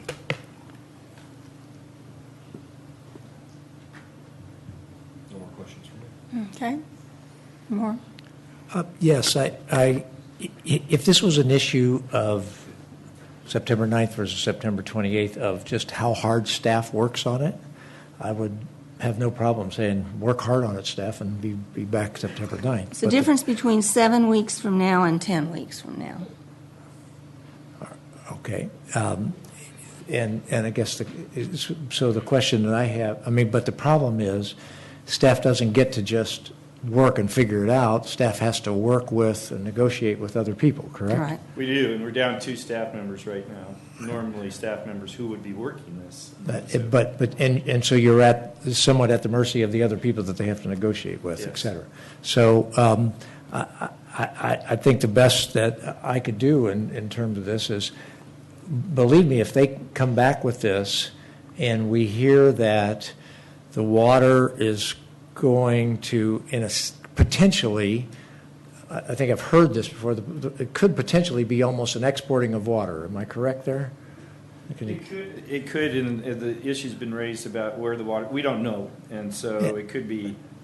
Yeah, in other words, if that's going to be very difficult, I'd like to make sure that is thoroughly vetted and thought through by staff before that comes back, so that when we make an up or down decision, it's really we have the best information that we can at that point in time. But I want to bring this phase of this to an end. So I'm inclined to make the motion that if staff can be ready for September 9th, if everybody cooperates and we can get the agreement and we get a good, and staff feels like they can have it, so staff should have the goal, but that we will do, that it will definitely be agendized no later than the end of our September meeting. For an action item or for a receive and file? No, item? for an action, up or down vote, yes or no, on both of those items, but with the direction of staff, try to get it done by September 9th, and if staff can get it done by September 9th,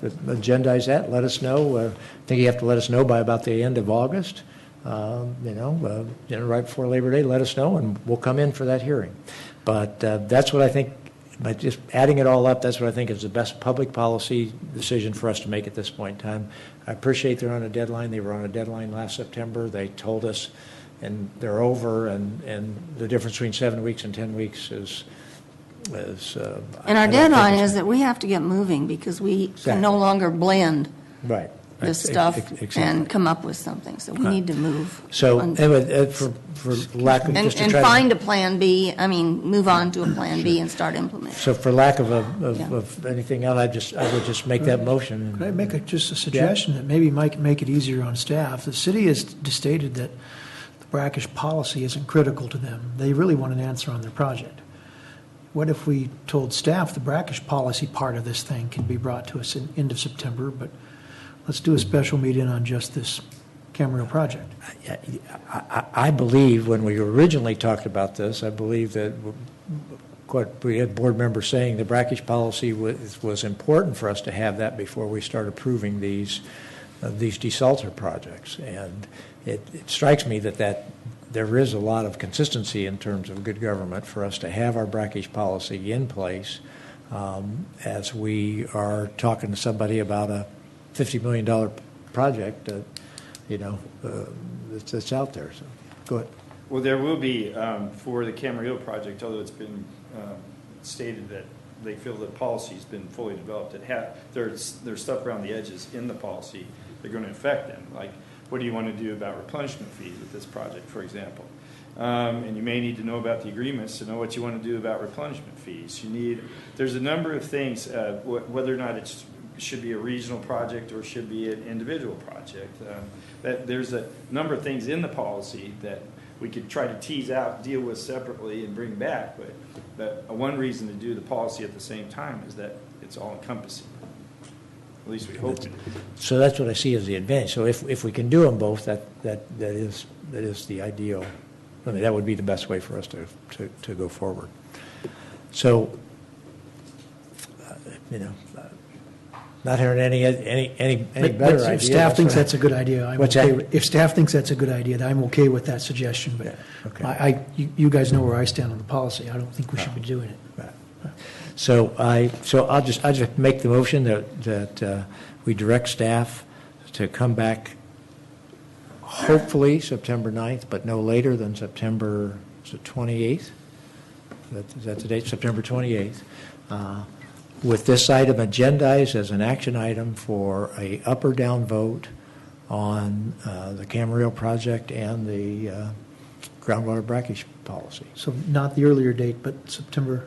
No, I said try to shoot 9th. for September 9th, Okay. but no later than September 28th. If they can make it, so it's a direction to try to make it. Try to make If they it. can't If make not, it, then they go to September 28th. But if everything falls into place and they can make it by September 9th, great. So that'd be my motion. Second motion. Okay, there's a motion and a second. Any comments? I think the city wants a date certain, not a kind of a if this then that. The date certain they have with that motion is September 28th. That's the date certain that they have. I would just offer to amend that let's make it September 9th if Director Pratt thinks we can achieve that, and let's go for it. I didn't hear him say he thought he could achieve it. I heard him say it. I said we'd bring it back in an incomplete fashion, and your board would have then be forced to rest with some policy. Okay. And I was going to wait till the executive officer report, but we're losing another staff member, so just to put it into the mix. Okay.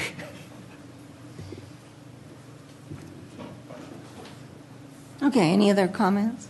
There's a motion and a second. I'm going to make a comment.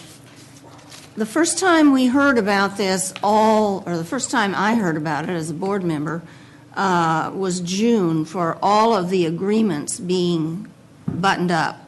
We just agreed or approved a really loosey-goosey, as it was described out there, contract for almost $1 million with Dudek without anything being buttoned up. So I think that we want to do stuff to our advantage in both ways, and sometimes you can't have everything both ways. If there's anything else that's going to come in, such as in June, all the contracts had to be buttoned up, and you had to see them, we need to know that information now, not the second week of September. That's all I can say to staff. So if there's anything else you want to add before September, we need it sooner than later, because it takes us time to get all this stuff done too. Okay? So please have a roll call. Chair Craven? Yes. Director Aronio? Yes. Director Bennett? Yes. Director West? Yes. Director Borchard? Yes. Okay, next item. Request board direction regarding process of well applications submitted by grandfathered well purveyors operating in the Las Posas Basin. Good afternoon, Chair Craven and directors. For the record, my name is Kathleen Rydell. I'm with Fox Canyon Groundwater Management Agency staff, here to present item 7.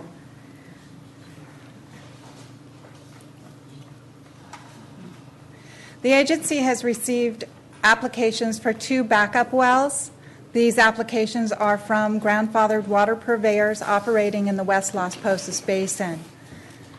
There are considerable issues associated with these well applications.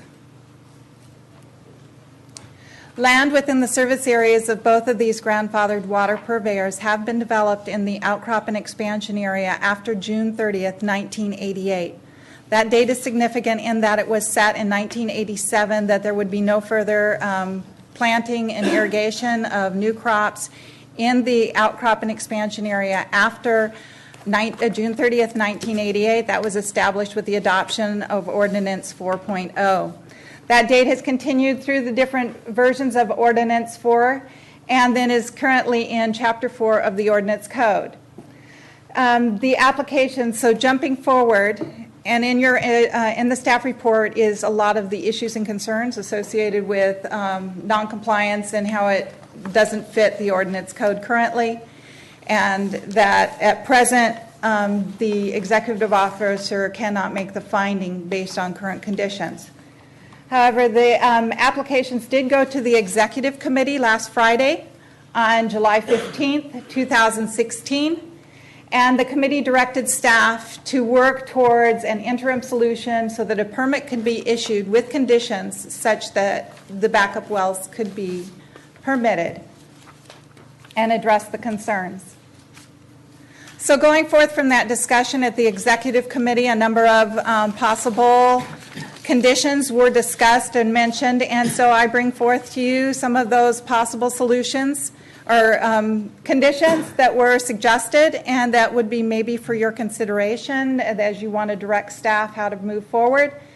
One of those permit conditions is no expansion of planted acres beyond the date of well permit approval. That would be if and when the permit is granted for these grandfathered water purveyors, there would be no further development in the expansion area. The next one would be no replacement of permanent or temporary crops planted after June 30th, 1988 in the outcrop and expansion areas. That would address those that were planted after that date that are in noncompliance. Report using IAI while emergency E is in effect. Acres planted shall be reported. However, the areas planted in the expansion and outcrop areas after June 30th, 1988 that were planted without board approval are not to be included in the allocation request calculation. Reported planted acreage by parcel shall be subject to agency verification. allocation subject to subsequent allocation structure and reporting per GSP, so that allocation systems would change in the future with the adoption of the groundwater sustainability plan, so that whatever allocation is on that permit at the time, they recognize that it will change in the future as the allocation systems change. All water delivered to the expansion area is to be metered separately and reported individually. In looking at more detail on this particular proposed condition, it is very difficult to do this. It would be not really practically feasible to do that, so we are requesting that that be dropped from consideration. And then approval of planting an additional 20 acres on a lot within La Loma Ranch service area expires with permit issuance. That relates back to a time extension granted to a lot in La Loma Ranch Mutual Water Company back in May of 1988, prior to the implementation of the no planting restriction. The board granted that allowance for 20 acres to be planted, but they did not set a date at which time that extension expired. And so with that, the proposal was to have that extension expire when the permit is issued. And then no export of groundwater beyond the expansion area.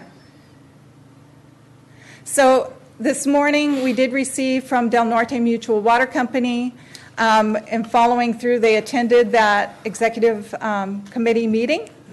They tried to flesh out some of these permit conditions. That paper was provided to you. You should have one. It has 4 permit conditions listed, I believe. 5. 5.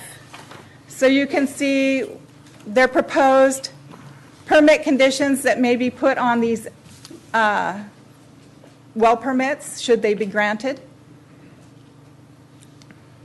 May I offer your board an executive summary? So the issue here is one that you're going to see over and over again. These are water purveyors that were in existence prior to the GMA's existence. Their boundaries go beyond the boundaries of the GMA and include 2 areas of special import to your board, the outcrop area and the expansion area. The expansion area, to my way of thinking, is the more important one. That's an area outside your boundary. As you recall, your board was tasked by the legislation that enabled you to keep water from being exported outside the boundary. When when you became a board and you brought these purveyors in, you grandfathered the existing areas that were planted outside the boundary to be continued. What has never been done by us, GMA staff, is try to do some sort of accounting of that, making sure that that area hasn't grown. And in the 2 cases, or in one of the cases before, the area's grown a little bit. And the other case, they have an area that they've been planted. So the issue before you is how you want to treat these as they come in. And in this particular case, these 2 cases, the area is arguably de minimis.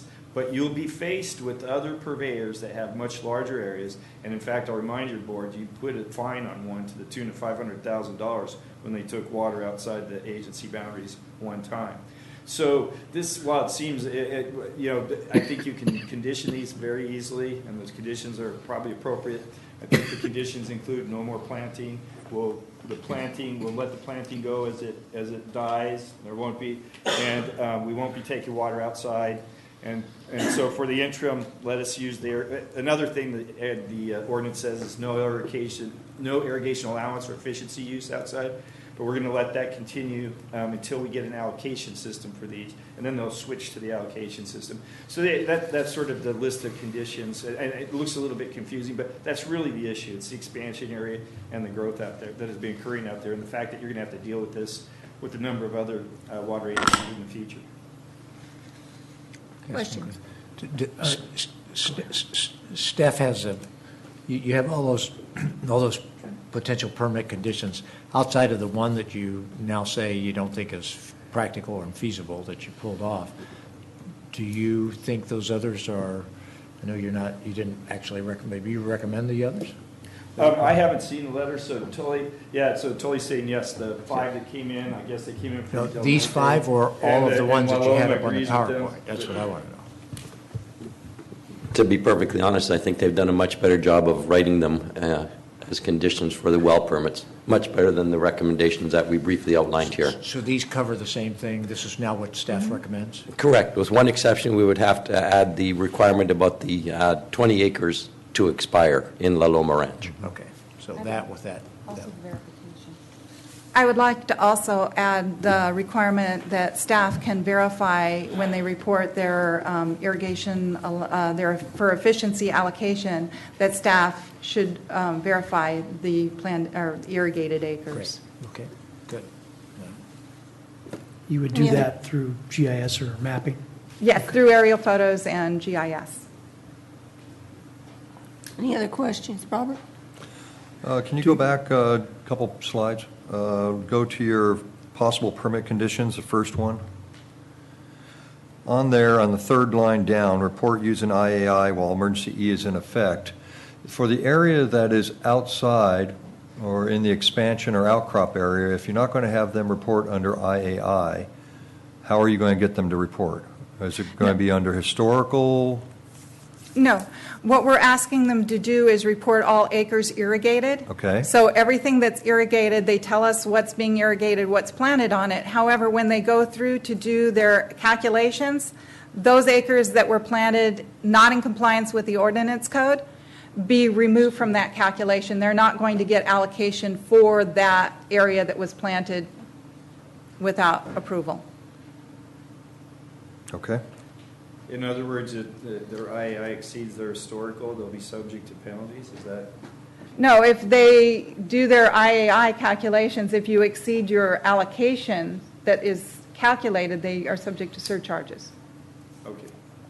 So while they may be using water on 1,000 acres, they can only apply for 980 because of that 20 acres or some number, whatever that is. That is correct. A lower number. Yes. Got it. Okay. Any other questions? Jeff, do you feel like this is a good roadmap for the future situations we might see? I do, especially in light of the fact that they're going to, I guess the term will be extinguish that area over some period of time, whatever the life of they've got tree crops, I guess it's 20 or 30 years, but so in essence, your board is requiring that they come back within the boundaries. So I think that in the ultimate is what you'd be looking for. For the board's knowledge, I had just an side of the road discussion with one of the owners in La Loma this morning, and they indicate they're taking steps already to comply and perhaps remove some acreage that is in question. So it's, I think, evidence that they're wanting to do what's needed to be done.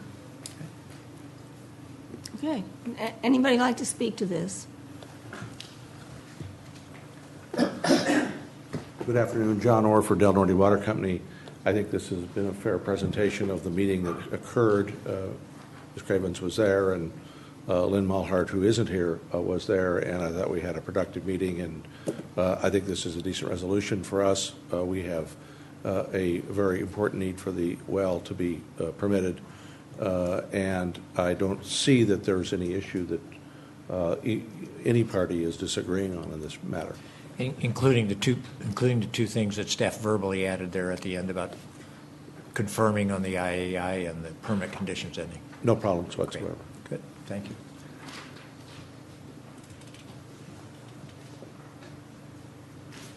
Good afternoon, Chair. Peter Goldeny for La Loma. I have only two comments. I should add that La Loma's offending acreage, if I can use that term, is 1.89 acres. And we actually proffered at the executive committee, we'll bulldoze it. If that'll solve the problem, we'll just tear out the 1.89 acres because it's a gnat on the larger issue. And the suggestion of Chair Mulhart was, no, let's let it cycle to death. And that was fine with my client. I would add only two comments. One, we're different than Del Norte in that our condition needs to include that this old 20-acre permitted acreage goes away. So we're okay with that additional condition, and that we would suggest should be part of the motion. It's not in the sheet, but we're okay with that. The only other comment I have is that I think there needs to be predicate language. The only reason we're here is because of this small amount of offending acreage. And for our part, our well's failing. My client's well's failing. We've now actually got a date to drill a new well because the well is dying. And I think Del Norte is pretty much the same. If we had not had this 1.89 offending acres, we would have gotten a permit under emergency ordinance, and you would never be hearing from us because it would just be an automatic replacement well, and it would be subject to emergency ordinance, and we would all travel the road. So I think there needs to be a language in both of the permits as follows, which is that so long as the water company services planting in this expansion area, then these conditions apply. Because once that's gone, then the conditions shouldn't be unique to us. We should just be under any emergency ordinance like anybody else. I'm thinking fire, for example. Fire takes out the acreage, it's not replanted, then we should be treated the same as we would have otherwise ordinarily been treated. I think that may be overly technical only in the sense that the idea is that this is a bridge that gets us to where you struggled with for the better part of this meeting earlier in terms of your contract and the like, but I hate unintended consequences. So I would ask for that predicate language to be added. And then with that, La Loma's fine with these conditions, and I think it's fair to say that your staff worked very diligently with everyone to try to solve this problem, and we appreciate it. Thank you. Do you have that language in writing to hand to our council? I can write it out really easy. I'll do it right now. And council, do you have a reaction to that request? At this point, I can only offer to consider it. I'd have to think about the ramifications if it changes the approval in any significant amount. Anybody else? And Okay. I would make the motion, since we virtually have everybody in agreement and all that, that we go with the staff's verbal recommendation that they made to us, right, which is to go with this along with the two other conditions that staff added, and that we authorize our staff along with our council to accept the language if in their judgment it makes sense, the language that Mr. Goldenring is presenting, and if they don't feel that if they feel there's a problem with it, then they don't accept it, and he can come back and talk to us, et cetera. That'd be my motion. Second. I'll second that. Okay, there's a motion, and Robert, second. you want Robert to second it? Who's louder? Okay. We'll let Robert second it. Any discussion on it? Okay, let's do a roll call.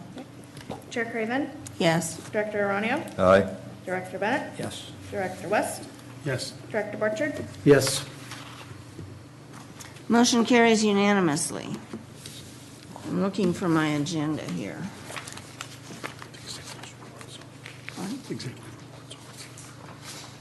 Okay, executive officers report. A couple of things to report to your board if you have a minute. One is that on this Friday at 1:30 at a ranch on Stockton Road in Somas, a technology for meter reading and vertical integration with interoperability called Ranch Systems is going to be demonstrated. A number of people in the room have been invited to watch the demonstration. We need their input. We want their criticism of it. But I might entice them by saying your board tasked us with looking at AMI systems and SimTech and LoRa and all that other stuff. And for the moment, Ranch Systems would be the presumptive nominee, to borrow a phrase, that would be presented to your board as the AMI solution. So that should get you up and out to be critical of what they can and can't do. So if you're interested, RSVP with Mandy and Jurgen. Marty was invited, just so you know, because I knew what you'd tell me if I invited you. So RSVP with Mandy, and so we can get a head count. And the second thing that is of import is that Mandy will be leaving us soon. And that's a big hit. Mandy's one of our customer service stars. She's brought a whole new light and breath of fresh air to the GMA, handling the accounts, the reports, working with others. People prefer to call her. In fact, I think most people in GMA think she's running the place. So, and you know, another thing she did was she changed her title without asking anybody, which I thought was great. But we want to wish her luck. We want to let your board wish her luck as she goes on to probation. I think she'll be working at the Juvenile Justice Center for probation in the future. And that's it for Executive Officer report. Well, best wishes in your new position, but we're going to miss you. You will be missed, Mandy. Good work. Okay, would anybody like to make a motion to receive and file these other reports? So moved. Second? Motion and a second, receive and file. Any opposition? So ordered. Okay. Jeff, who was the other one? You said two. The RAND Systems announcement, and the other two employees. The other person leaving. Oh, there's two people gone already. This is three. So Gerhardt's position is vacant, and Rick Vergutz's position is vacant. The Rick Vergutz told he's found somebody, but he won't be here until August the 22nd. So those were the two I was talking about earlier. Okay, meeting adjourned.